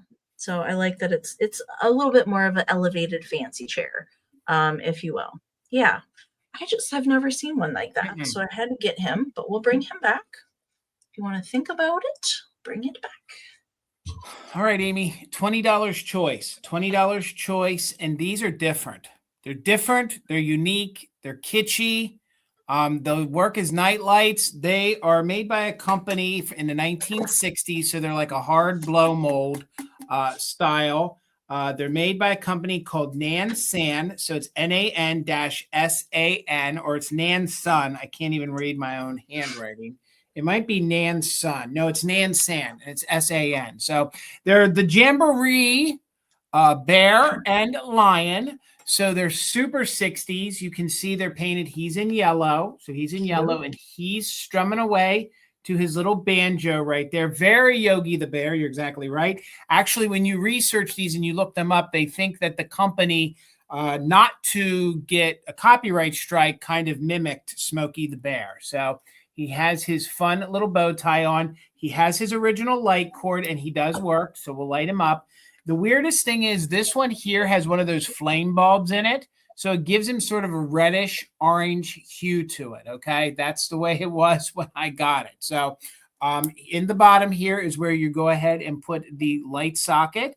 You can see it has the original label on the bottom, and then it has the little slot right here where you could feed the cord through. I was having a hard time getting the cord through, so I just kind of rested it there, and he sat, flat. 9 inches tall, really kitschy. You can see where they airbrushed him. I love his little derby style hat that he's wearing. So if you're looking for maybe a fun little night light, kitschy style blow mold light, this might be it. Maybe you want to use it for a youngster and, functional vintage. So he's going to be your first choice. He's your little bear. And honestly, this is the first time I had ever seen these. Each one of them is stamped on the bottom. Now the cord's going to fall out, but you can see it's stamped right here, and it still has its original little sticker to it. And then it's the original light as well. And the light cord is no condition issues whatsoever. And then if you love a good kitschy lion, you guys, look at him with the big bass. Like if you guys are into music, if you know a musician, this would be a fun kitschy piece to kind of put maybe on your record. I've not seen that one before. Record player. And the color is in superb condition. Like this is kitsch. This is what I love. This is what I'm into. I don't care what it was manufactured for, whether it was a child's nightlight. This now is like functional vintage in your adult display. So he has his more cowboy style hat, maybe fedora style hat on. You can see that it is airbrushed in red. All of his cold paint on the nose and eyes, just like the bear's, in very good condition. And he's strumming away too. So he's got a cute little tail here on the back. Now, this looks like it's very old to the piece. There's a little cracking to it, but it's right where you're supposed to put the cord through. So I'm telling you, this is a hard blow mold, so I don't think that crack happened recently, but this cord does fit through that little slot. It is marked on the bottom. You can see the original stamp on this one. It's missing its little paper label, but it has one of those old school little prong or pinch lights that fits into it, and they both work. So let's light him up so you can see what he looks like. And he's just a little over 9, so he's a little larger than our bear friend. But I was thinking I needed a little more kitsch tonight, and I thought these were really fun. These were really neat. These would look great. Maybe if you have a powder room, you can put it in there since it's plastic. You don't have to worry about moisture. You can light him up. He would be fun in your kitschy decor. Maybe you do a circus display. Maybe you are a musician. Maybe you know somebody who's into rockabilly and kitsch. This really reminds me of rockabilly, kind of playing and strumming his bass. And these are from the 1960s. I did my research. I couldn't find any other animals. And if there are, they might be on the harder to find side. So I've seen the other one that you have, but I've never seen that one. And they just call them the Jamboree. So they're just playing away on their music. Jamming out. So there was our lion friend. So you claim them by the animals. So there he was. And then the bear. And you're right, Amy. I was able to find examples of the bear online. And all the ones I found had extensive paint wear. Like there was a lot of I'm pretty sure I've had some Squeak toys by that same brand before that are kind of taller critters like that. And I just think they're really fun. So let me sit them to the side. We'll bring them back for the recap. But they were $20 choice, and they are from the early 1960s, to the best of my knowledge. All right, guys. Thank you. Over to you, Miss Amy. Okay. I have a choice round as well. It's going to start at 14. I have some Ucagco girls, and I have 3 of them available. I'm going to show them all to you first, and then I will show you each one individually. I brought home from Iowa last year several of these Ucagco girls, and I found some more in Iowa, so I had to bring them home with me again. I love these girls. I have one in my coffee hut. She is sweeping with a broom. So this is a mixture of 2 different series, and I'll show you how you can tell the difference. So I believe there's 5 in each series for these, and these are all made by Ucagco.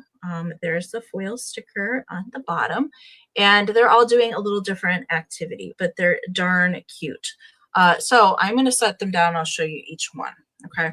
So the first one here is in pink, and there she is. She's in pink, and she is in a little polka dot hair chief and dress, and she is taking, it looks like maybe she's taking all of her little packages to the post office, all of her Happy Mail, or maybe their gifts. And none of these have any chips or any kind of damage to them. All right, that one does have a foil sticker. So that one is pink. That one's I'm calling pink. This one I am calling red. She has her little hairbrush or mirror. I'm not sure exactly which one that is supposed to be. And she is dressed in red, little red dots on her dress. And there we go. This one also has a foil sticker. And this one dressed in yellow. She's very cute. She's got her little umbrella and her little teddy bear tagging along. And there is the back of her.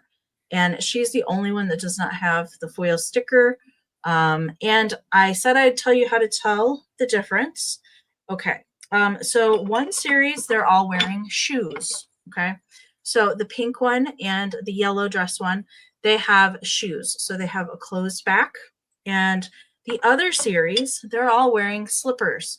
And I believe most of them in this series are doing something within the home kind of related activities. Mine is from the slipper series, and mine is sweeping with a broom. So the little red one here is wearing the little kind of house slippers. There's a Hallmark card feather floating around.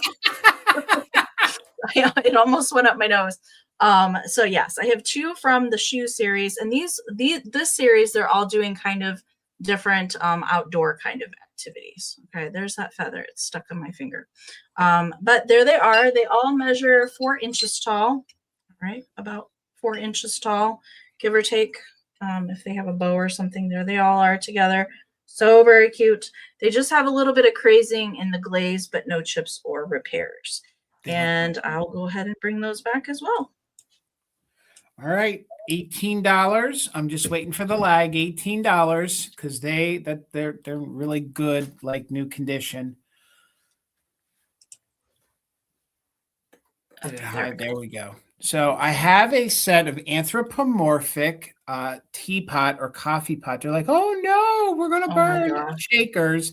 And I'm holding them so they don't fall off. They hang on their original little rolling pin, kitchen stove, all in one. Okay. So, I forget who made these. These have a Japan label on the bottom. I feel like my set have a Yukago sticker on the bottom of the center part here, but this one just has a Japan. So $18 if anybody is interested. And then you can see they do hang on the rolling pin.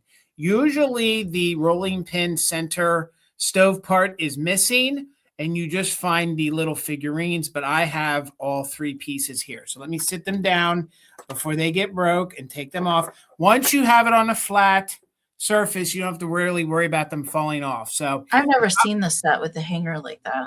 No, then the top part mimics like a rolling pin, and then you have the spoon, the 2, I guess there are 2 spoons, and I guess that's maybe like a spatula hanging there, and then that's the stove part right here. So that's your burner right there. There's the little knobs for the stove, and then you have your made in Japan label that's attached to the bottom. And this whole piece is kind of off-white. That's kind of faux wood color, just to kind of give you the effect that it's 3-dimensional in somebody's kitchen. Okay. So this part here measures about 4 by 4. So that is about 4 by 4. So again, this is your burner here. I don't know if you see something else. That's a burner though. And then they're supposed to be hanging on there. So this guy here, he has his original cork. So does his pal. So they both have their original corks. And it took me a long time to get this set. This is a set that doesn't come around that often, but we were really excited years ago when we were able to add it to our collection. So little coffee pot or teapots, anthropomorphic.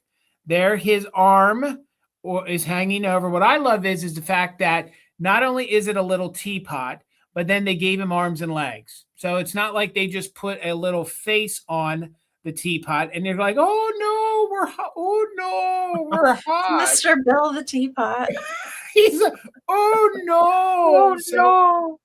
And usually the arms or legs are broken and repaired, but there's no issue to them whatsoever. And they both have 2 holes. I think they both have 2 holes, or one is a 2 and one is a 3.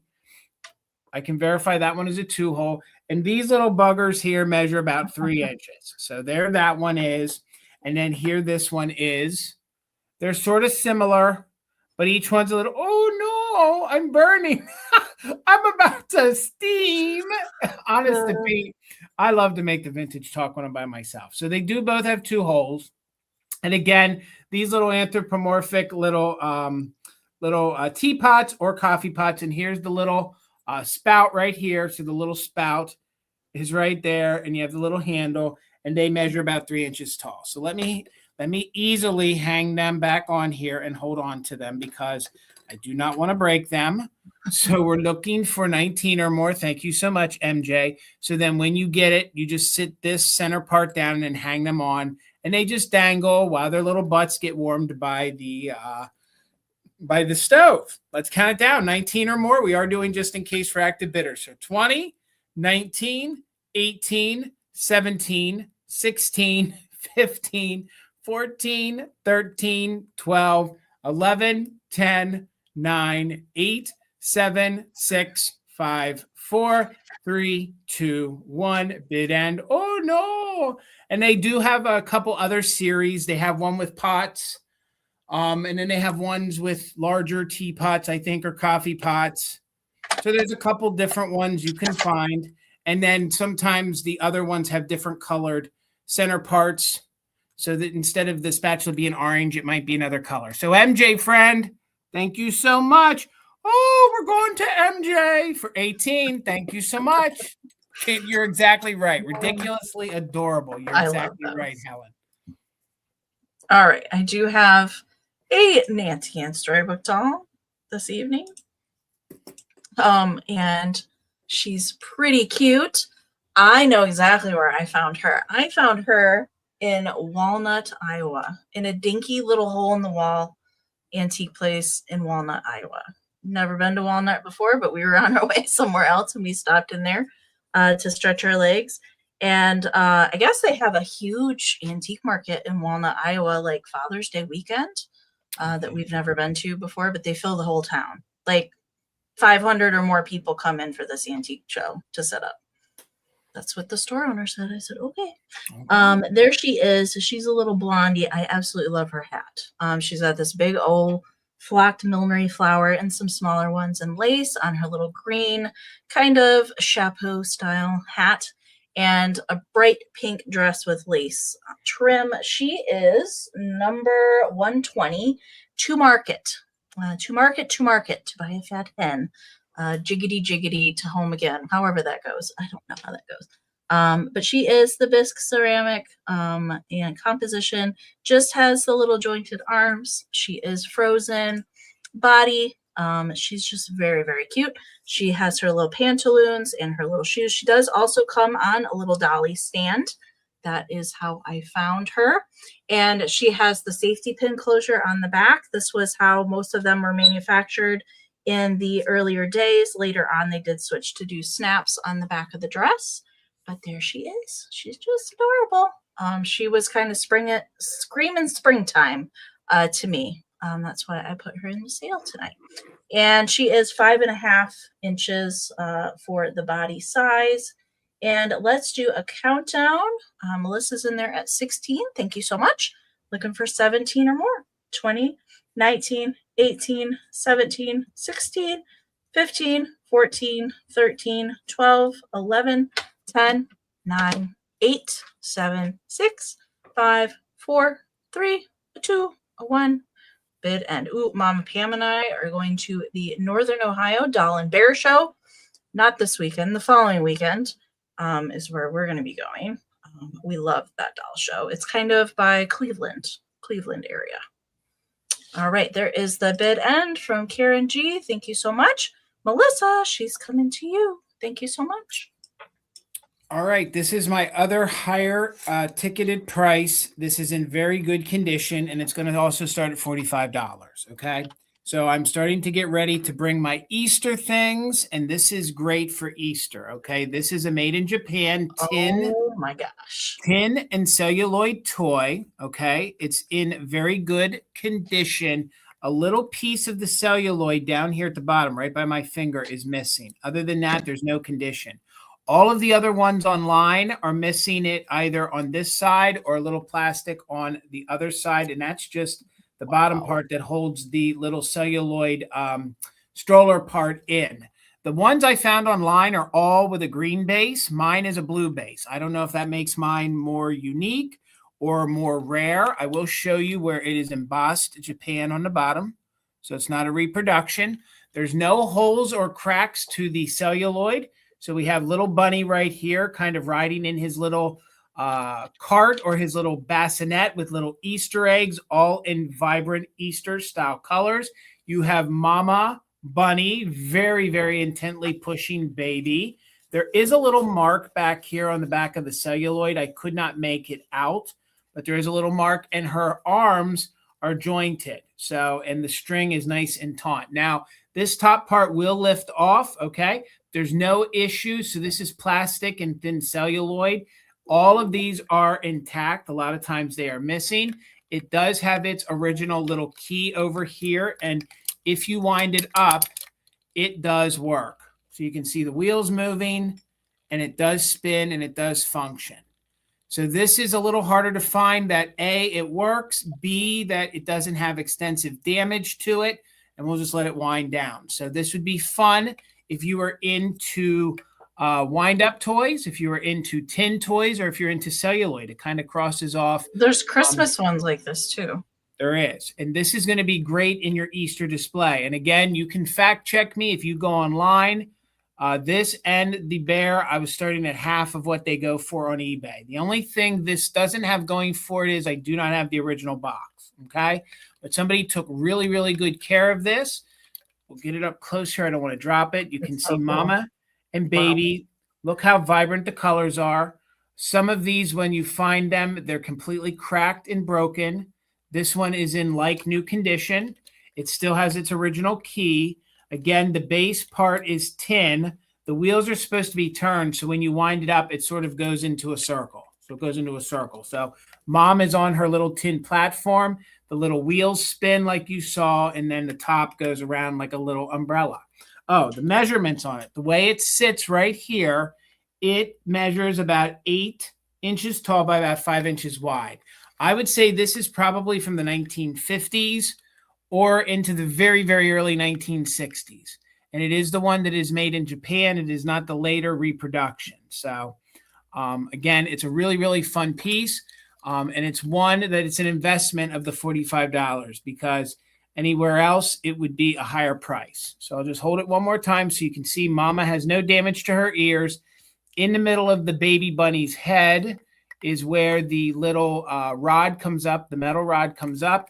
And then once you wind this up, it just takes off. Hold on here. I don't want to overwind it. And then you just get it going there. I don't really think it's ever been played with. And then you get it going and it does move. It just moves a little slow. And then they actually kind of go up and down.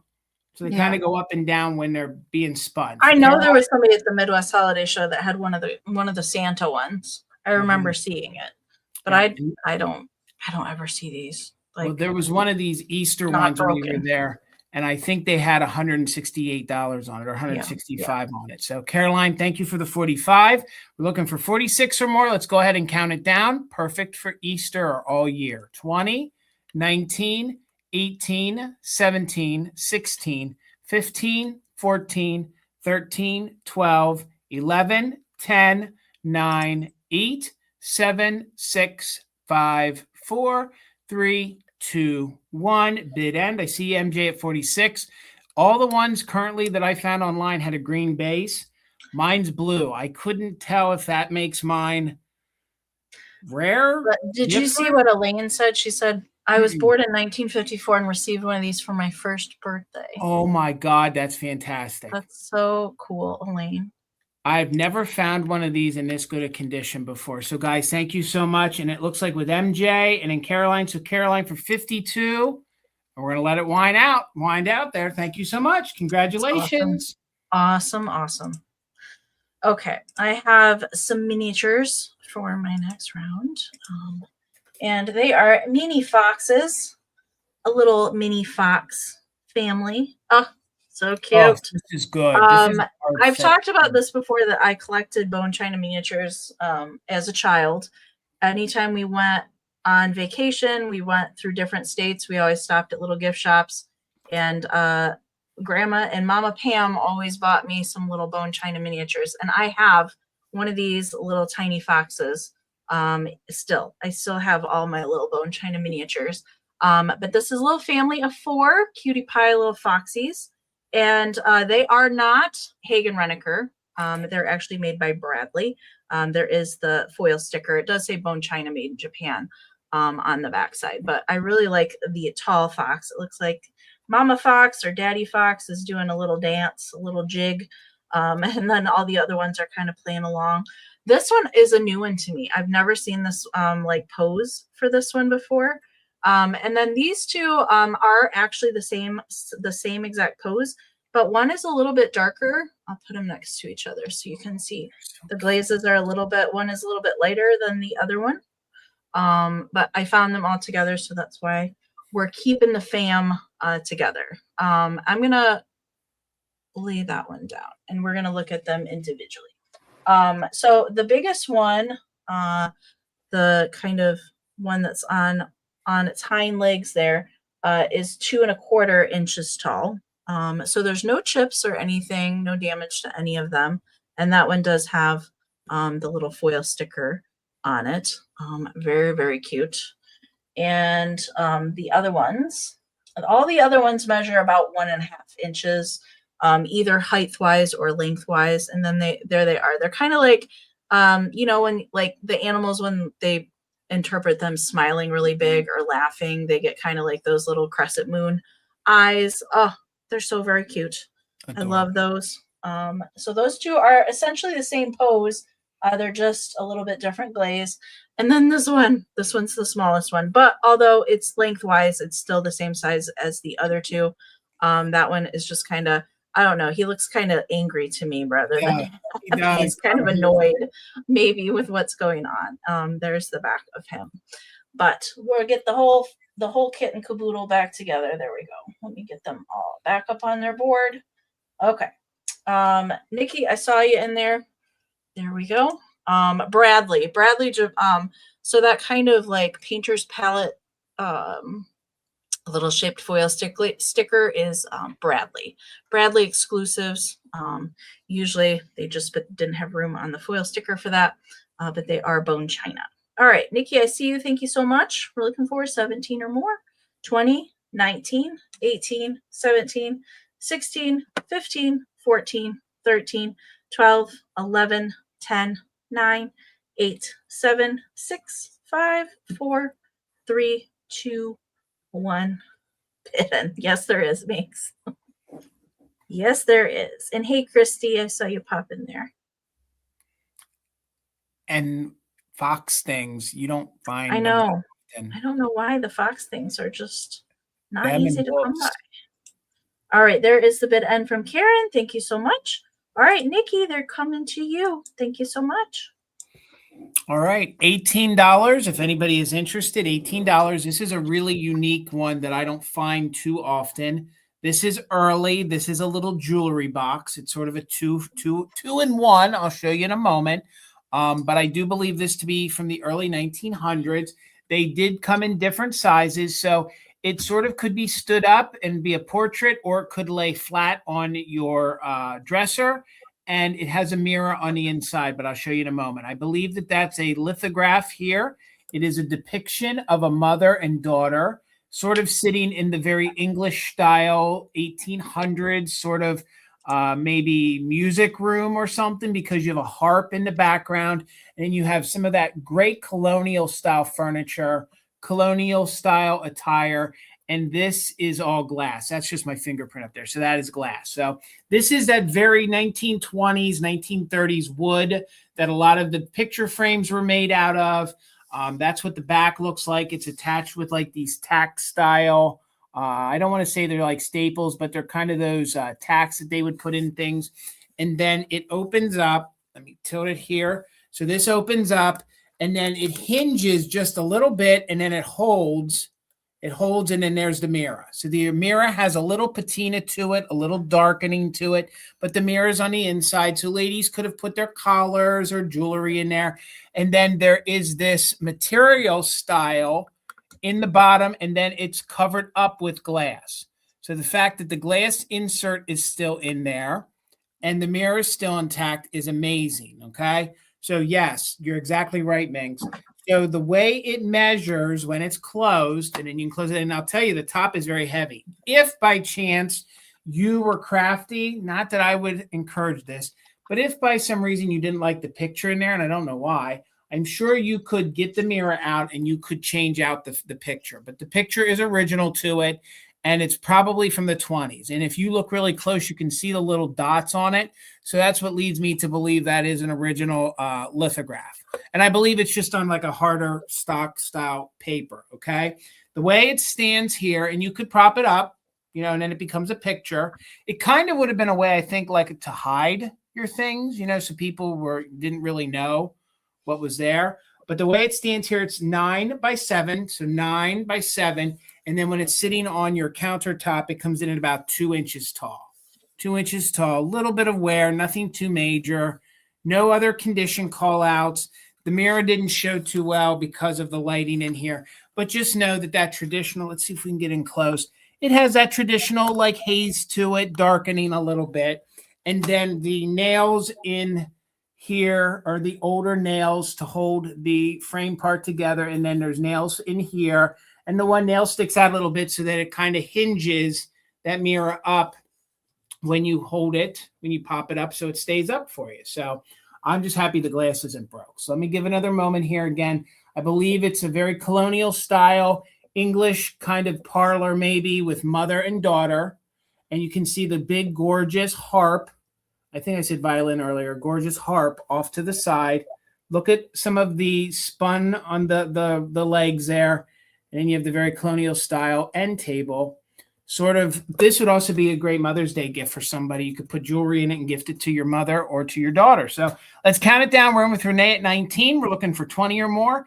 We are doing just in case for active bidders. And this is probably it is an antique. It's probably from the early 1900s. So 20, 19, 18, 17, 16, 15, 14, 13, 12, 11, 10, 9, 8, 7, 6, 5, 4, 3, 2, 1. Bid end. So that's glass. There's a glass insert. And then the mirror just has a little bit of hazing, and that's just my fingerprint right there. So you can see it right there. But I think it's a real fun, unique one that would look really, really good on your dresser, changing table. And this could even be used in another room in the house to store stuff. So Lisa, I see your 20. Renee got right in there with a 21 right before the bid end. So thank you all for the bids. Renee, congratulations. It's a unique one. Thank you so much, guys. All right. I have a choice round, and I do have some children's books tonight. I haven't had any of these oversized books for a little while. And these are both Merrill Publishing. All right. Both Merrill Publishing. So that means we're going to see some really bright, colorful, highly detailed illustrations in both of these, although they're both totally different in terms of style of illustration. And both of them have a little tiny bit of wear, but not too bad. This one has maybe just a slight bit more. This corner is totally missing. That little point of the corner is missing. And this one has like kind of a little bendy right there. But for the most part, that's kind of it. Okay. But both of these are from 1948, both of these. So this is the stories and rhymes in the nursery. This one, I haven't seen this one in quite a while, but so very cute. And the front cover and the back cover is exactly the same. Okay. And these are the linen-like, so the paper has texture meant to mimic fabric. So let's open it up and go through it. First, we have Twinkle Twinkle, little star, very cute. And then I love that. She's feeding a piece of bread to the little birdie. We've got North Wind and the Robin. There we go. Nikki, I see you. Thank you so much. I'm going to quickly go through these as fast as I can. The Star Dipper. These tend to have a little bit different stories than we typically see in the nursery rhyme books, which I like. A little variety. This one here is just a continuation of the same story. Okay, so a double page on that one. Melissa and MJ, I see you. Thank you so much. And then we've got little half chick. How cute is he? Popping out of his little eggie. And these are nice little stories too. This is another double page story spread. And my favorite one's coming up. Oh, it's the next one. Oh, these birds. Ladybird, Ladybird. Love it. Look how cute that illustration is. And then this one here, both of these together, I think are very cute. This one is Politeness. That would be very cute for Valentine's Day too, I think. Really, really cute and colorful. And then, so there's no tears or any writing or anything on any of the pages. We've got Teeny Tiny for this one, the Enchanted Kettle. So different stories than we're used to seeing, for sure. We got the Lamb and the Pig. Look at them all dressed up in their little hats. That's another double story page spread. And then the last one here, we've got Little Drops of Water. How cute for the 4th of July. I really like that one. And then we got a pixie and a little squirrel, or maybe that's a door. Yeah, the elf and the dormouse down there at the bottom. So 1948. All right, that's the first one. And the second one is the birthday rhyme book. It's also been a while since I've come across a copy of this one, also from 1948. There's just a little tear right down there at the bottom. Also the same as the back and the front. This one, you open it up. So we've got Monday's child is fair of face. So these are all double spreads here. We've got Tuesday's child, full of grace. Wednesday's child, full of woe. And then we've got Thursday's child has far to go. And then we've got Friday's child is loving and giving. Doesn't that look like one of your global figurines? Mm-hmm. I think so. Nice, you're right. Saturday's child must work for a living. And then, but the child that is born on the Sabbath day is blithe, bonny, and good and gay. Very, very cute. Did I skip a page? No, I didn't. Okay. And then the back. All right. So those are the two choices. Merrill Publishing, 1948. Both the same size, 9.5 by 13. Let's count it down. Melissa's got the high bid right now at 15. We're looking for 16 or more on choice. 20, 19, 18, 17, 16, 15, 14, 13, 12, 11, 10, 9, 8, 7, 6, 5, 4, 3, 2, 1. Bid it. I love the flower cap that he has. I know that little. That's my favorite part. I know. All right. MJ has a just in case of 23. Nikki has a just in case of 25. And there's Karen's bid ends. Nikki, your 26 came in after the bid end, but with your just in case of 25, you do get first choice at 24. And MJ, you are second on deck if Nikki does not take both. So birthday, we'll do birthday or stories. Birthday or stories. Those colors are so vibrant too. I love the Merrill. They're always that bright and colorful. I mean, don't get me wrong. I like me some Ruthie Newton, but I like the Merrill Publishing books. All right. Nikki's going to take stories. She's going to take this one. You got it. Thank you so much. MJ, if you're interested in the birthday book, let me know. If MJ passes, it's going to go back to Melissa. And I think that was everybody that was in there. Thank you all so much. All right, I'm going to follow your kitschy books with my kitschy book, and mine's going to start at 12 as well. And this came out of Nancy's booth, so I was very happy to find something at Nancy's. If you guys have seen an Amy's video when she visited, or my videos, Nancy has some good kitsch. So this is an unused paint book, okay?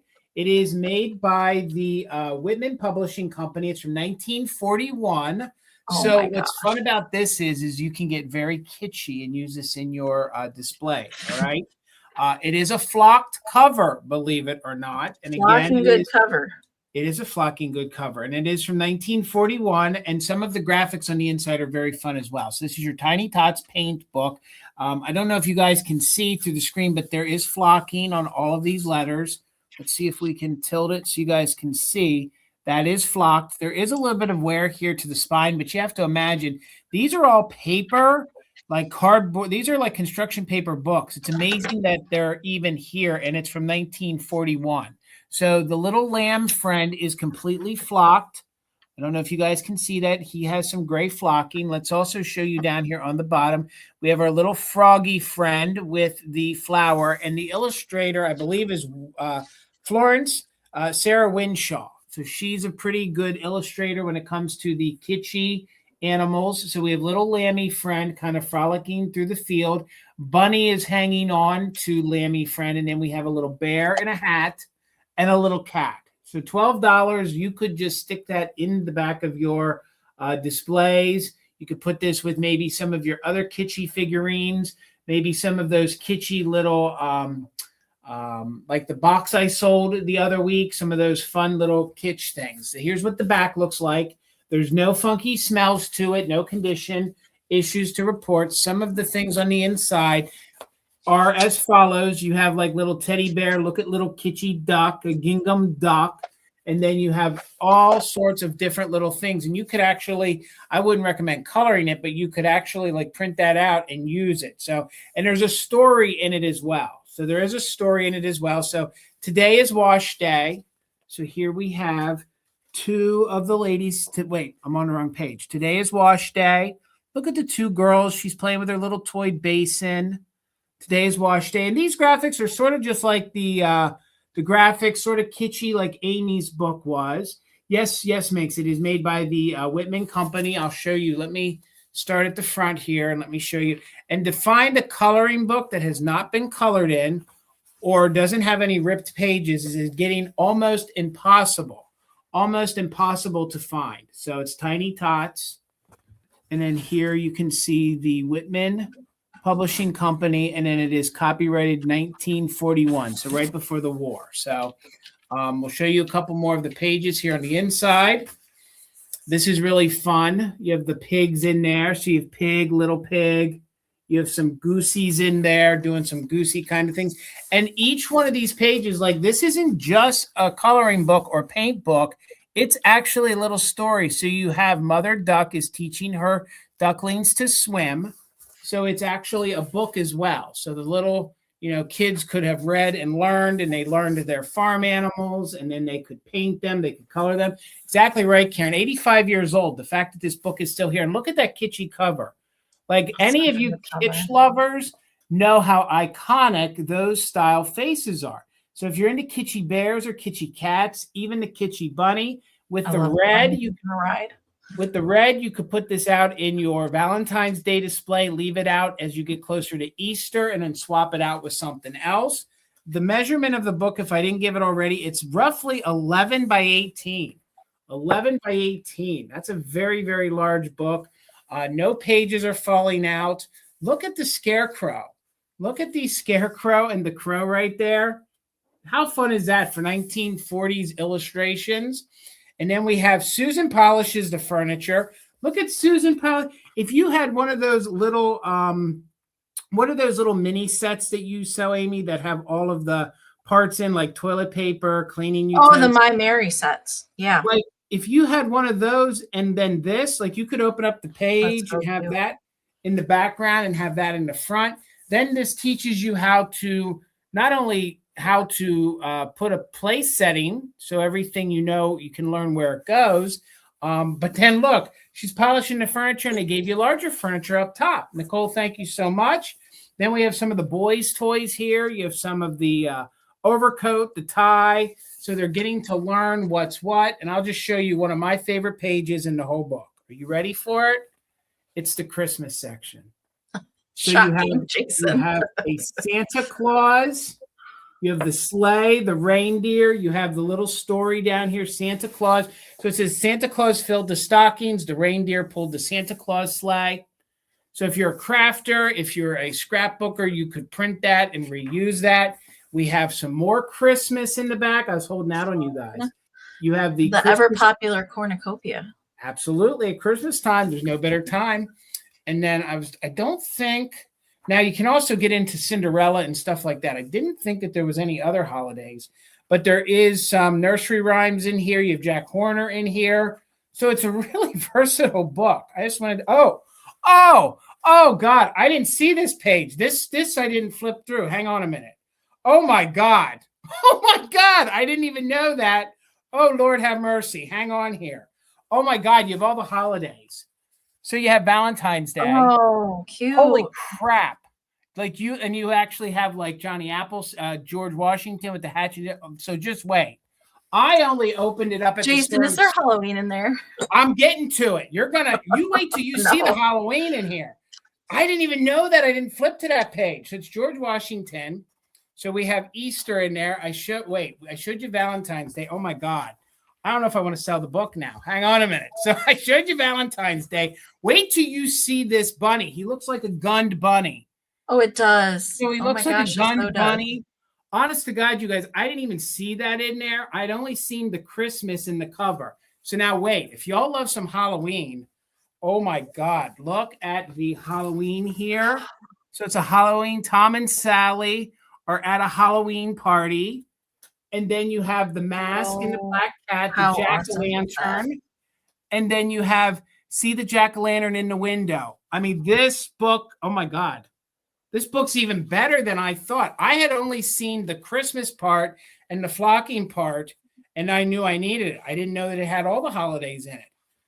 All right, and let's do a countdown. Where are we at in the bid? We're at 15 with Melanie. We're looking for 16 or more. 1941 unused Tiny Tots paint book with all of your holidays in it. They went nuts at the holiday show for this. So let's count it down. 16 or more, 20, 19, 18, 17, 16, 15, 14, 13, 12, 11, 10, 9, 8, 7, 6, 5, 4, 3, 2, 1. Bid end. My God, I love the Easter. Helen meets the Easter bunny, they say. Helen meets the Easter bunny. Helen, yep. Helen gets round, don't you know? In his big bloomers. She meets the big gunned bunny. And I'm telling you guys, I might have to photocopy that before I send it. That's good. That is so cool. Unexpected. That is awesome. Thank you guys for the bids. It looks like Dana had a just in case of 23. Nicole had a just in case of 35. So Nicole, friend, guys, congratulations. That's even better than I thought. Thank you so much. Bonus.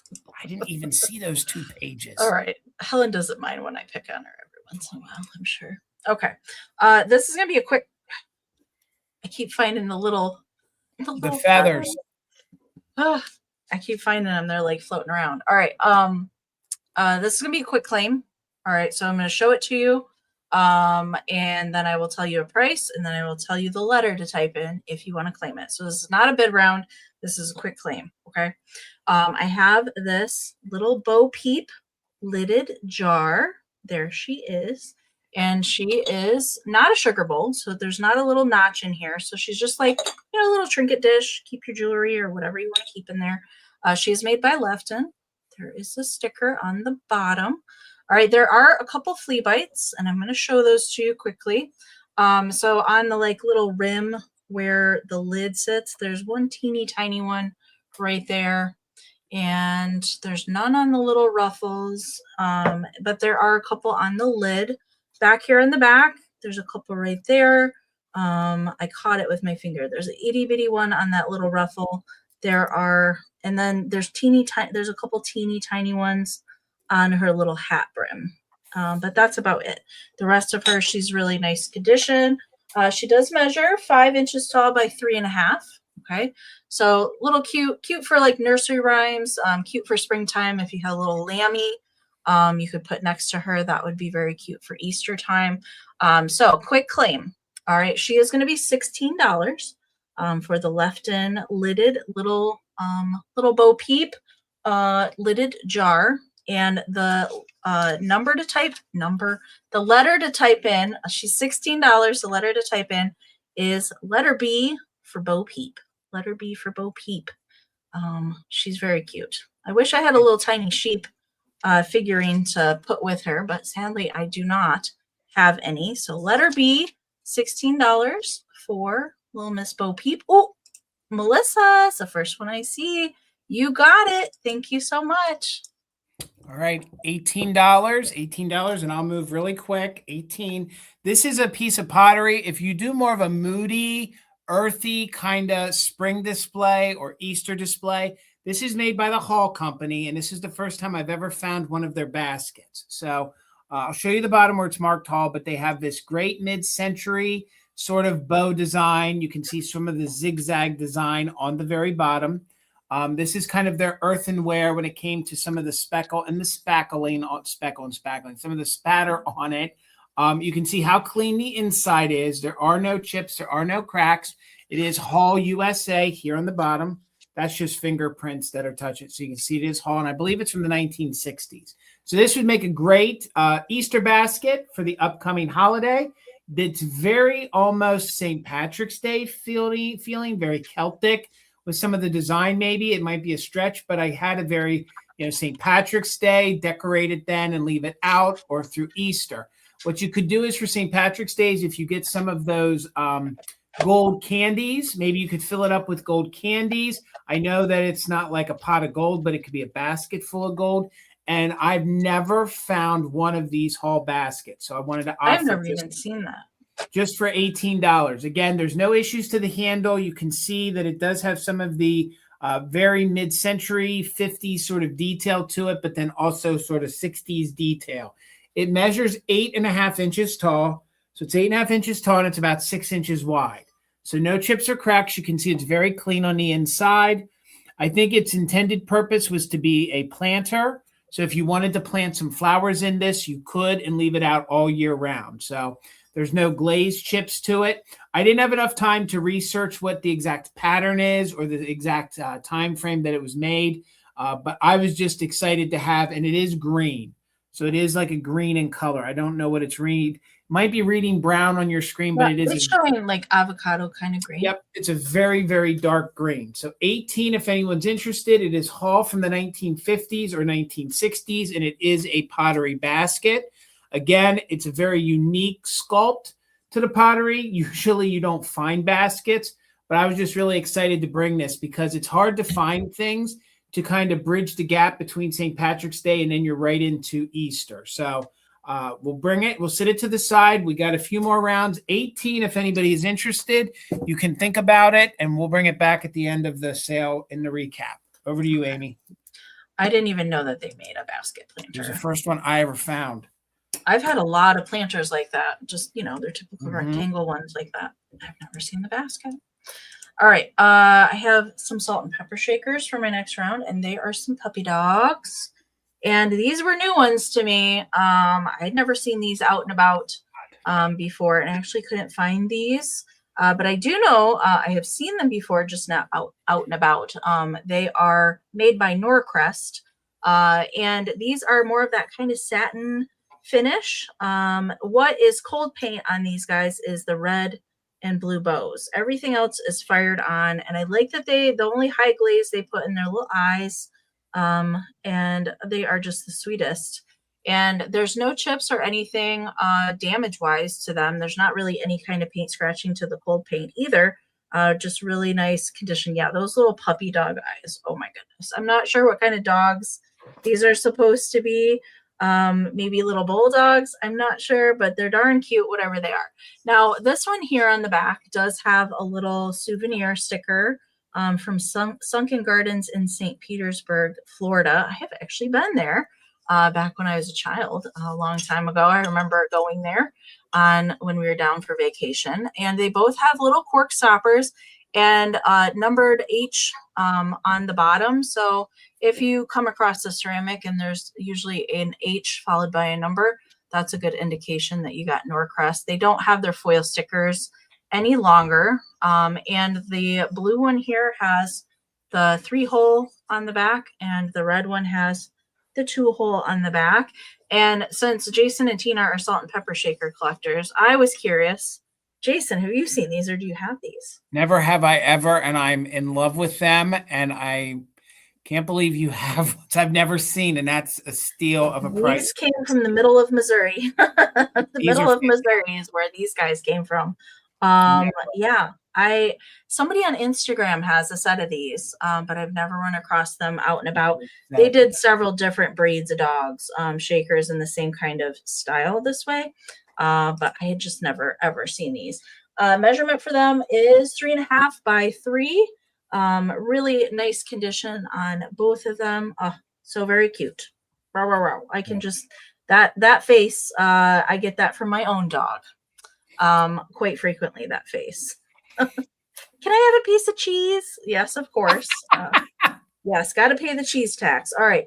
I see Nikki and Renee both in there. Thank you so much. Renee's got the high bid at 17. We're looking for 18 or more. 20, 19, 18, 17, 16, 15, 14, 13, 12, 11, 10, 9, 8, 7, 6, 5, 4, 3, 2, 1, bid end. Cheese and peanut butter. That's the two. Maisie loves cheese and peanut butter, but what dog doesn't love cheese and peanut butter?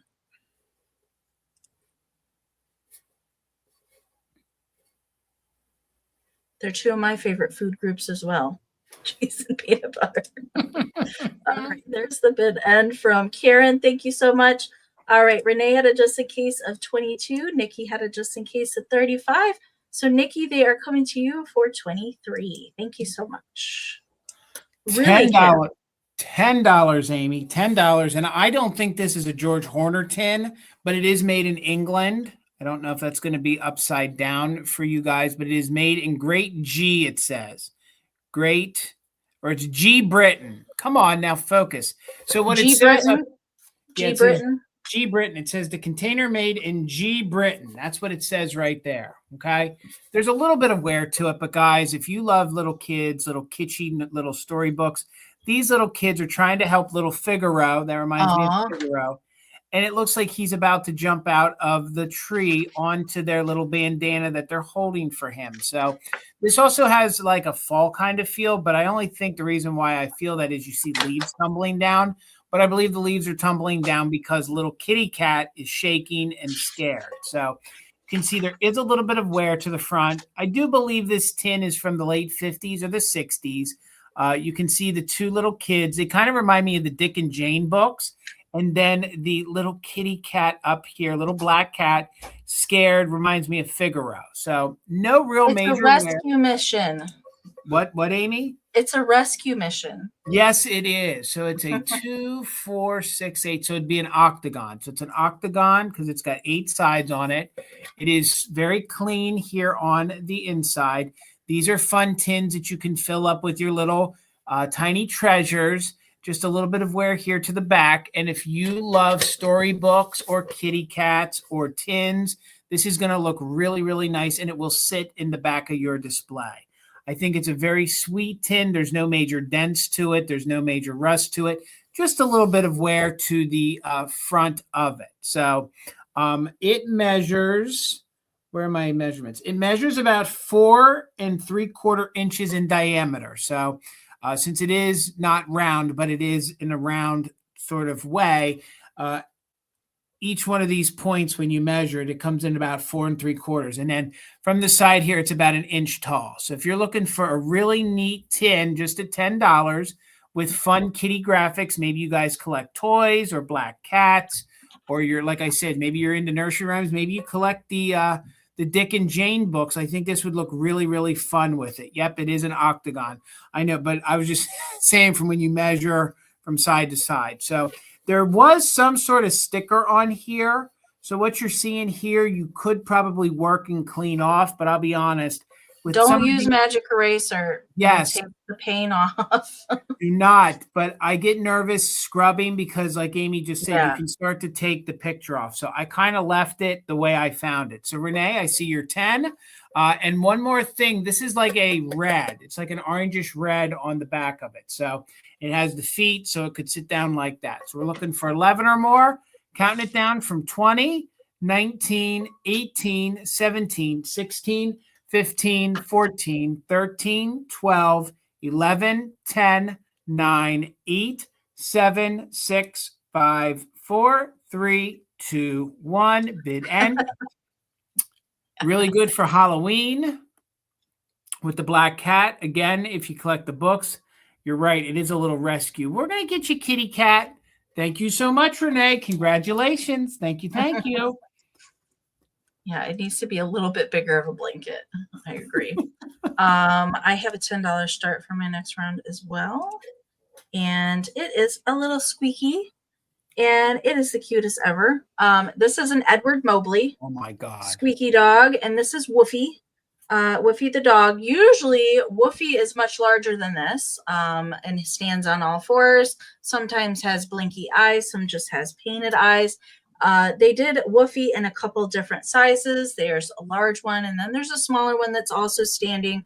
But this one is kind of in more playful mode. And his little counterpart, Mittens, the cat, They also made a cat in this kind of version, but I'd never run across either one of those out and about. Ooh, well, squeaker alert. He works. You heard him. I wasn't going to squeak him. But he's nice and loud squeak. But he is made by Edward Boldley. His from 1963. It's stamped very small right in here, the Edward Mobley Company right there. And there is the squeak. All right. Oh, gosh, you guys. Let me get caught up on the chat. Squeaker alert. Sorry if anybody's listening with headphones. That was an unintended squeak. You know, that happens sometimes. All right. And there is the cutest little face. So he's kind of looks like he's ready to pounce a little bit. And his paint is overall pretty good. There is this blue mark here that did not come off. I lightly surface cleaned him. I don't want to ever go very aggressive with these because these are airbrushed paint. Sometimes if you scrub a little too hard, it takes some of the paint off. He doesn't have any splitting to the rubber or anything like that. I still think he has a lot of color left. He was just so cute. And I love his little ear that's kind of up in the air. Oh, woofy. Measurement for him, he's 6.5 by about 4.5 to the top of his tail is kind of the tallest part. All right, there we go. There's little Woofy. He's just so cute. He would look cute like on the top of a shelf, kind of peeking down, or maybe you have some of the bigger Mobley dog squeaks.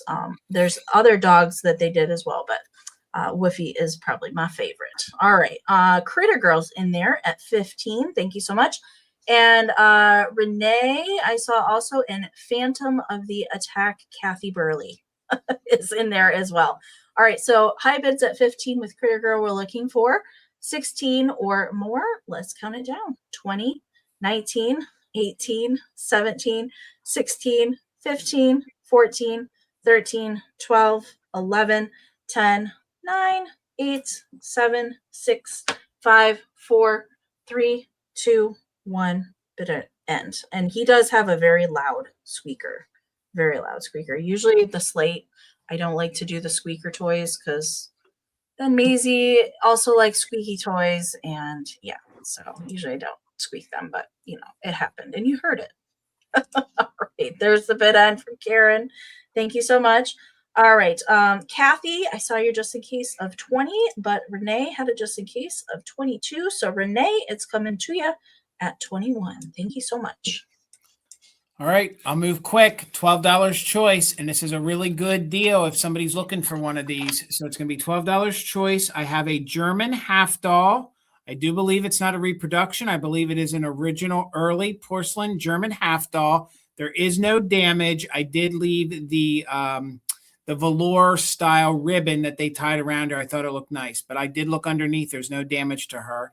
And there's like a Moriage style ring dish here with this hand. So $12 choice. I think these are two really nice pieces. I think if somebody wanted an opportunity to have them at a really good price, this would be your first opportunity. This would be an opportunity for you. So KP, I see you're 12. So you can see she's in very good condition. I am going to leave the kind of piece of fabric on her around.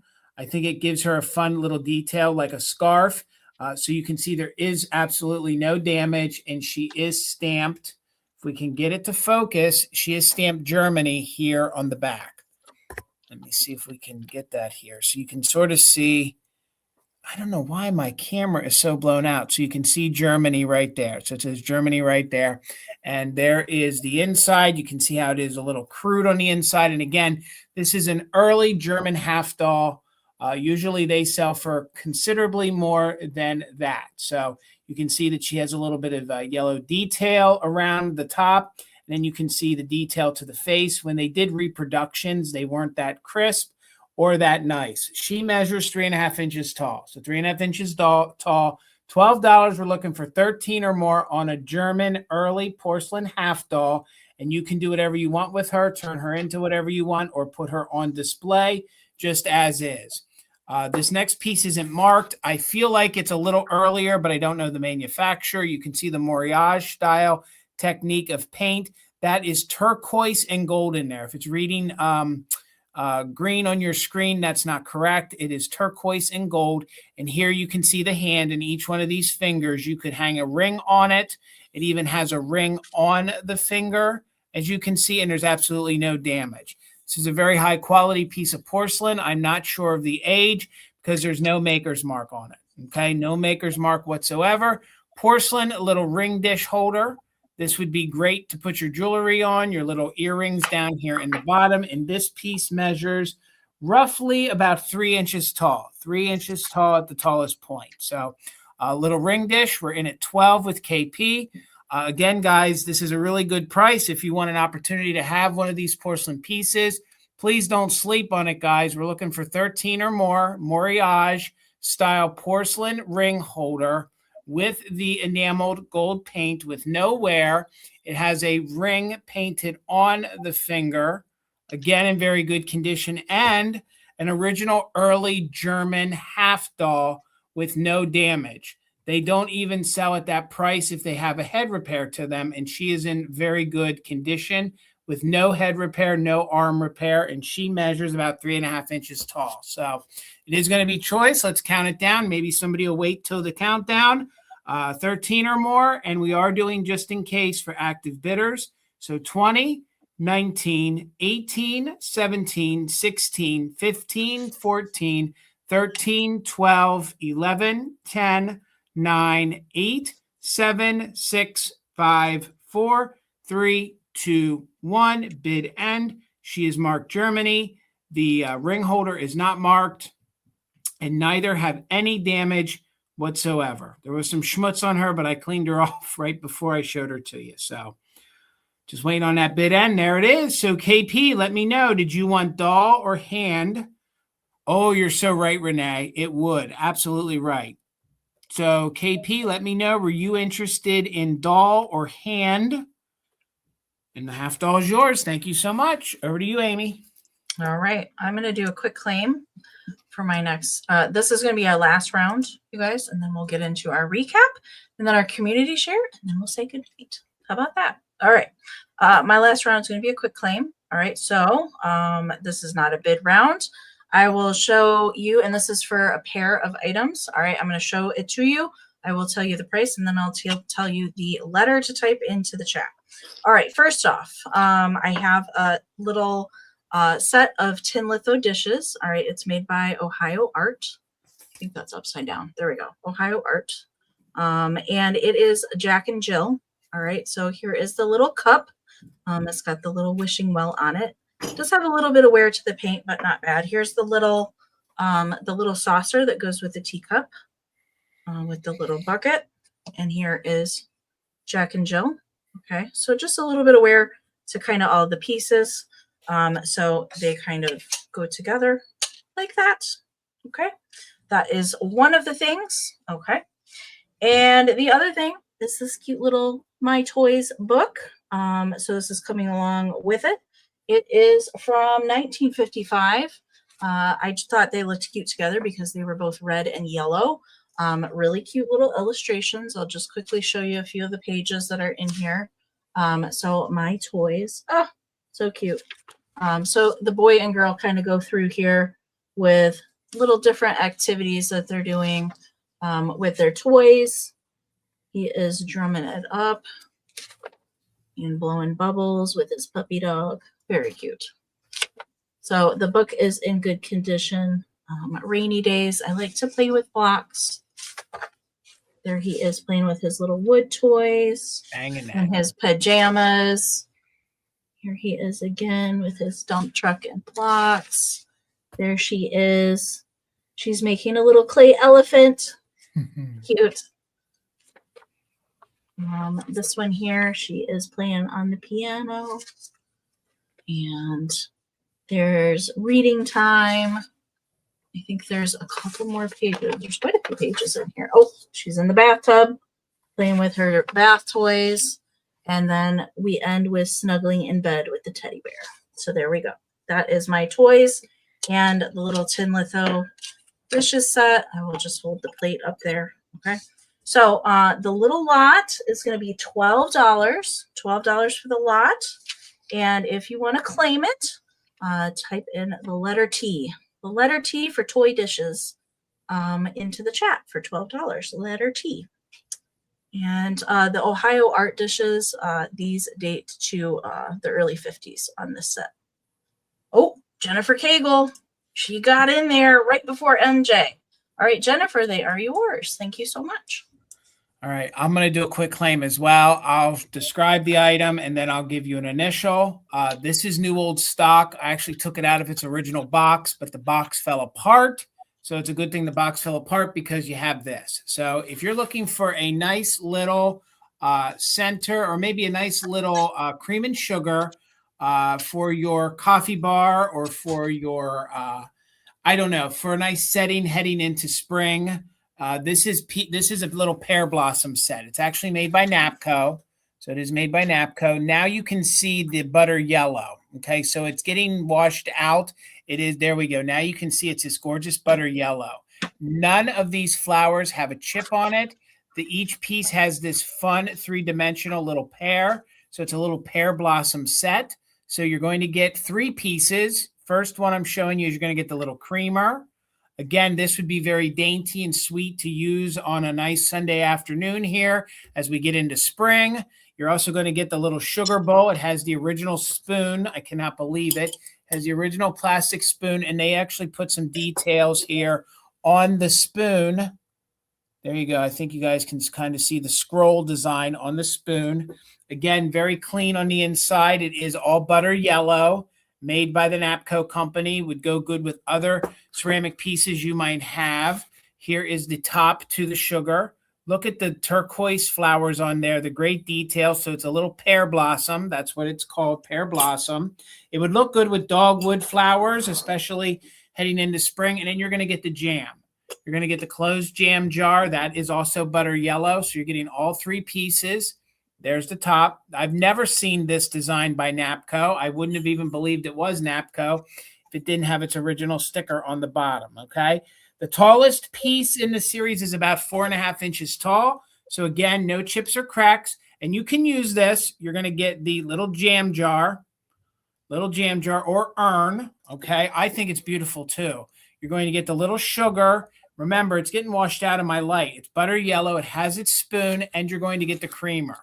Okay, the set's only going to be $15. $15 on the set from the 1950s. If anybody is interested in it, you put in the letter P for pear, and you'll get all 3 pieces for $15. New old stock, Napco, 1950s, pear blossom, creamer and sugar for $15. You can't even I've never seen this before. I would never guess that was Napco either.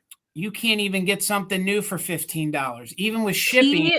P for pear, right? That's what you said? P for pear. P for pear, if anybody is interested. There's not one single nip or chip to those flowers. Wow. It is butter yellow. It's going to look really good heading into Easter and summer on your table. Again, you get the creamer, the sugar with the spoon. You can't get much cheaper than that. P for pear. Joe, you're right. It is. It's a great deal made by Napco. No crazy, no chips. That sticker's a little loose. 1950s, $15 for all 3 sets. You just put the letter P for pear, and it's a pear blossom set. And I believe in the little bit of research I could do, they made other pieces in the set. $15. Letter P. All right, Miss Amy.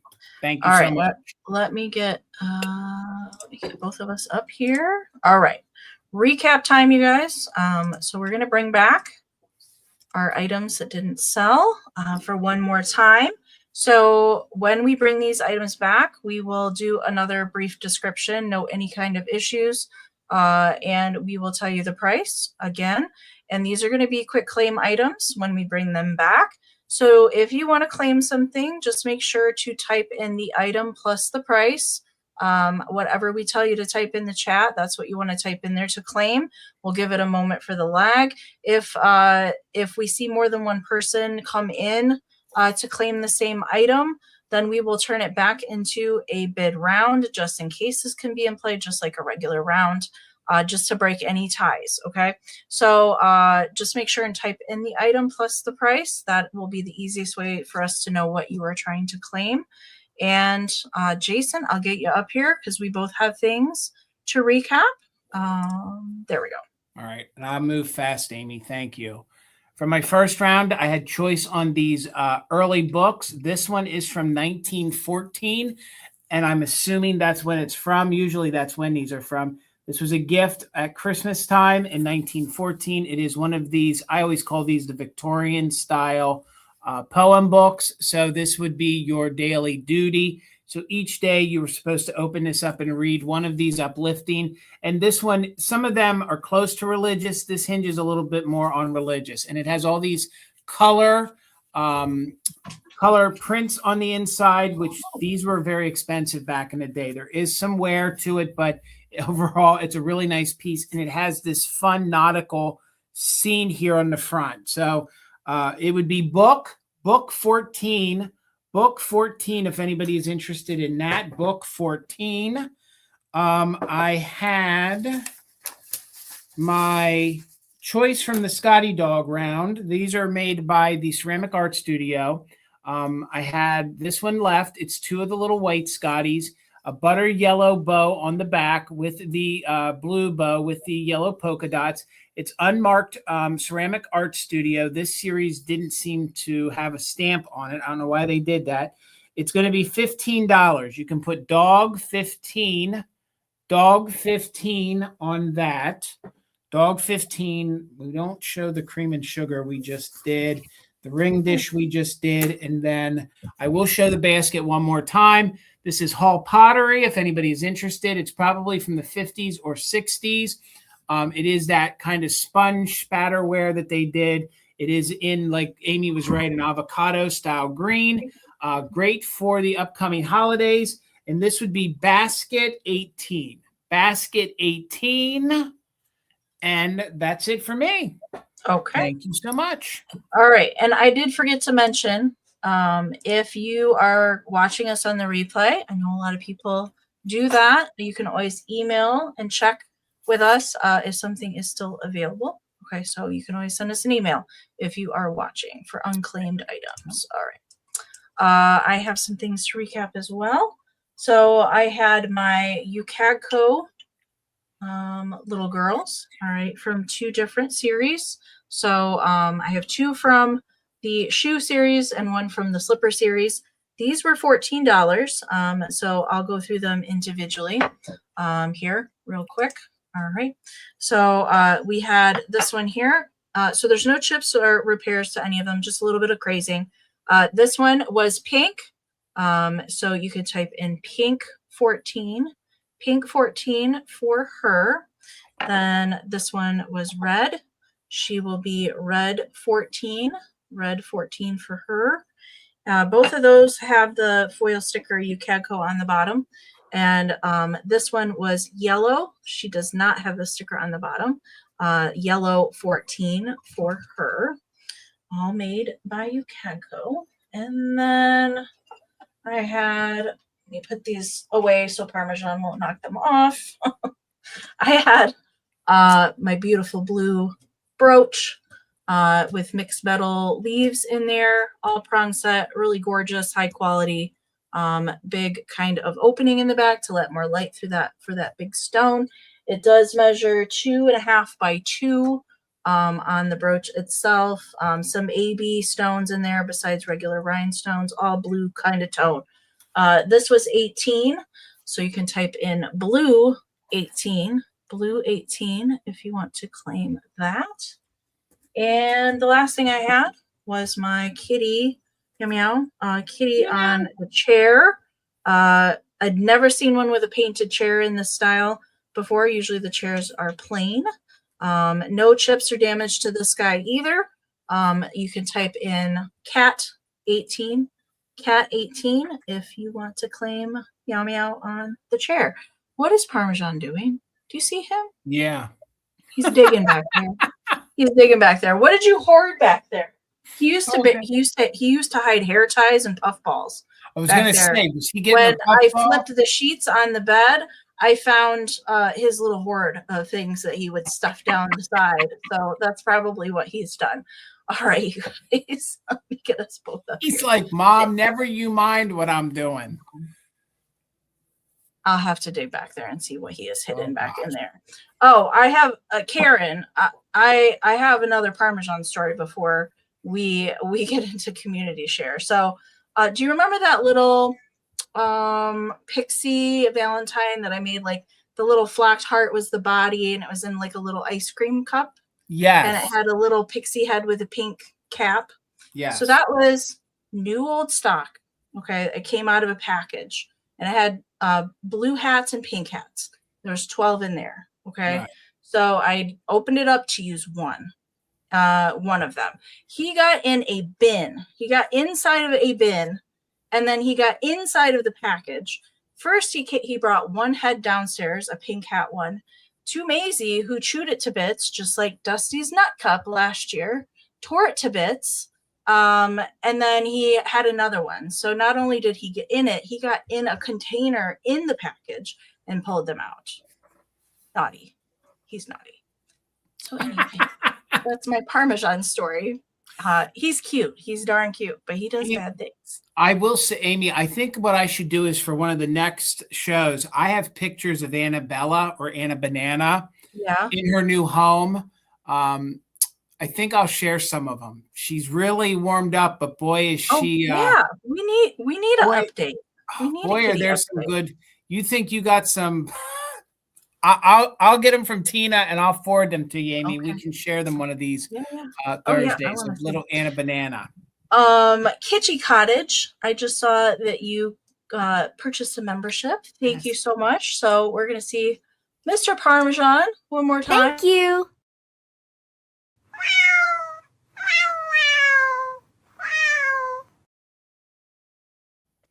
Thank you for being a channel member. Appreciate it.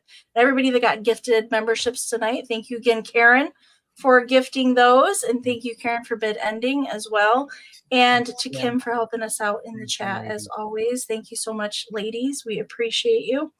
And Jason, before we get into community share, did you want to talk about Friday?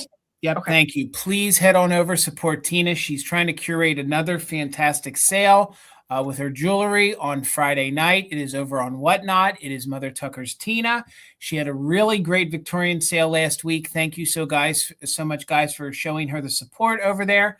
But she's working on another fantastic sale. Also join Tina. She'll be over with Kat the Nurse Flipper on Tuesday to discuss, I think, eBay and Whatnot, different things. That'll be at 8 p.m. Eastern over on Kat the Nurse Flipper's channel.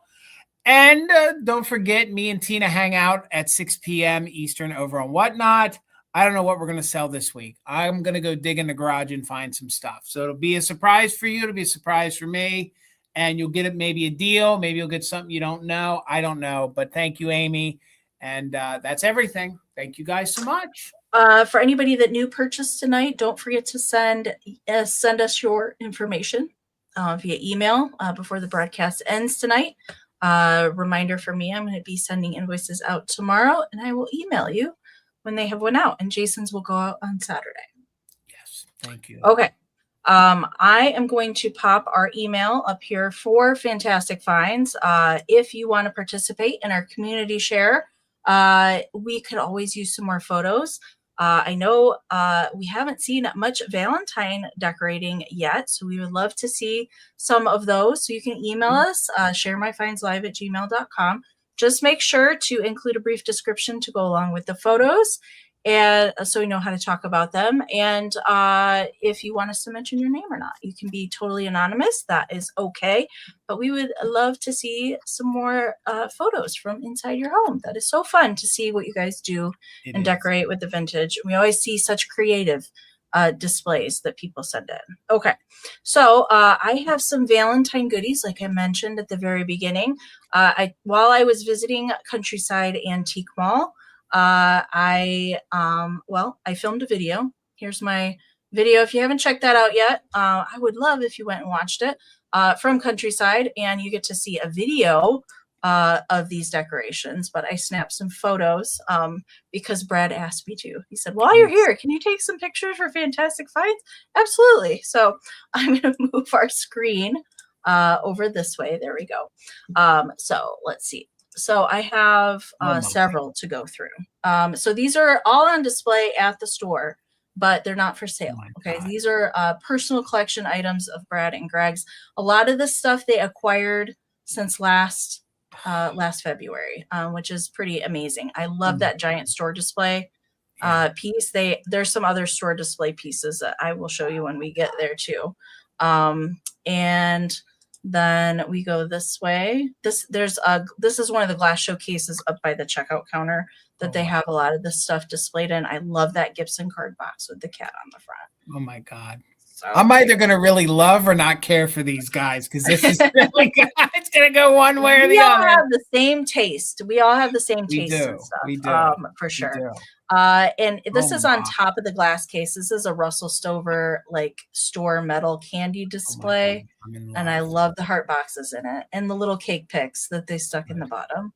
And a couple of those oversized kind of silk greeting cards. Don't see those very often. Here's another look down inside of the case with some more oversized greeting cards and that cute little planner girl. And they have quite the collection of candy boxes. I know they went to Target and got those cute dual molds just like you got. They are really cute. They're a good size. They're not quite as big as like a tabletop vintage one, but they work really well incorporated with the vintage. There's that little left-in Cupid box down at the bottom, and all those little pixies there in the front are so cute. And I love that they rubber banded those bigger pixies on top of a candy box and the hankies in the background. And here is an older style candy box, chocolate box. Maybe it's French. I think it's French. I don't know. It's definitely in another language. Oui, oui. Oui, oui. There is some more candy boxes. That little left-in angel music box.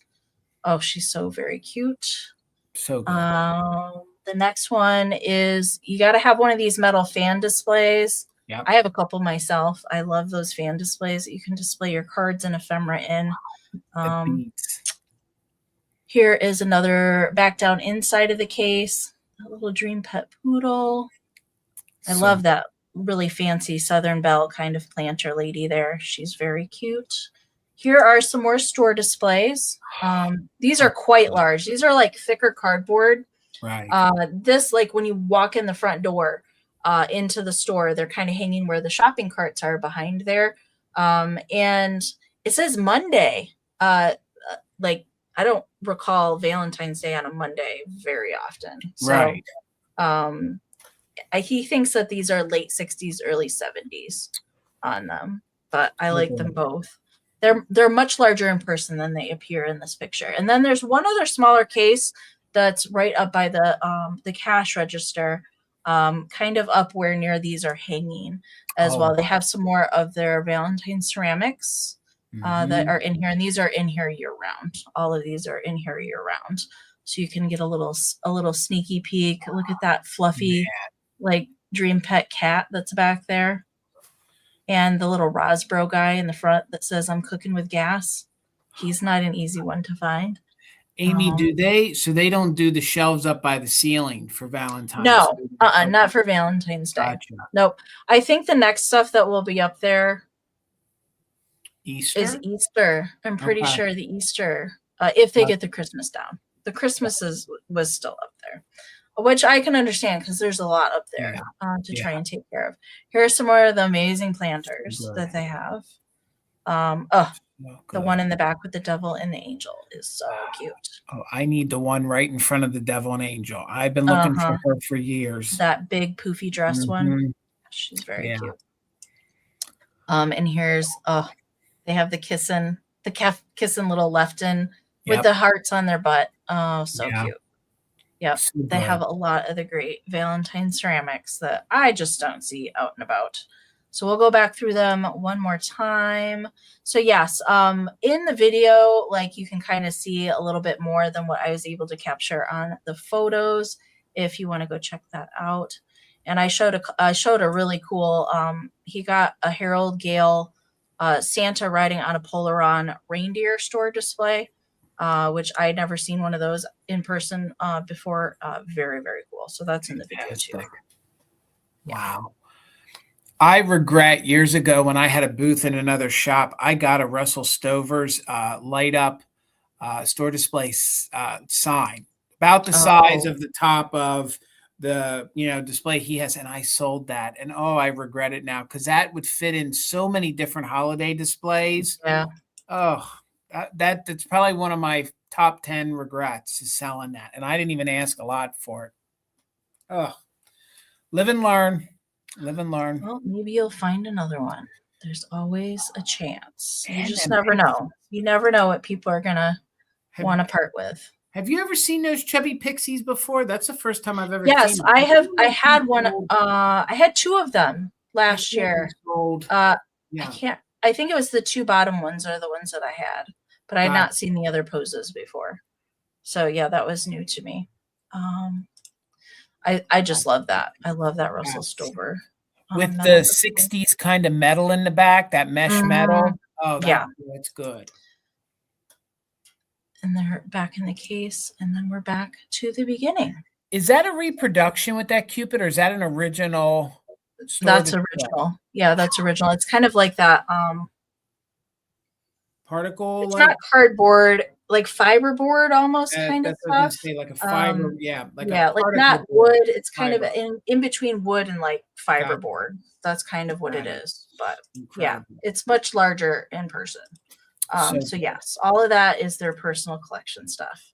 Fantastic. They go to some amazing estate sales in Indianapolis all the time. So and people come into the store all the time and bring them collections of things, which is fantastic. But they love the holiday stuff, just like Jason and I, and they decorate for everyone. I don't know if they do St. Patrick's Day.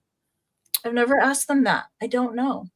Well, that's a hard one. I didn't see Brad here in the chat tonight, so I have to ask him that if they do a little St. Patrick's Day thing or not. I'm not really sure. So, all right, you guys, thanks for hanging out with us tonight. We appreciate you so much for being here. And we will be back for Fantastic Finds next Thursday at 8 p.m. Eastern. So have a wonderful rest of your evening and rest of your week. Have a relaxing weekend, and we'll see you back here next week.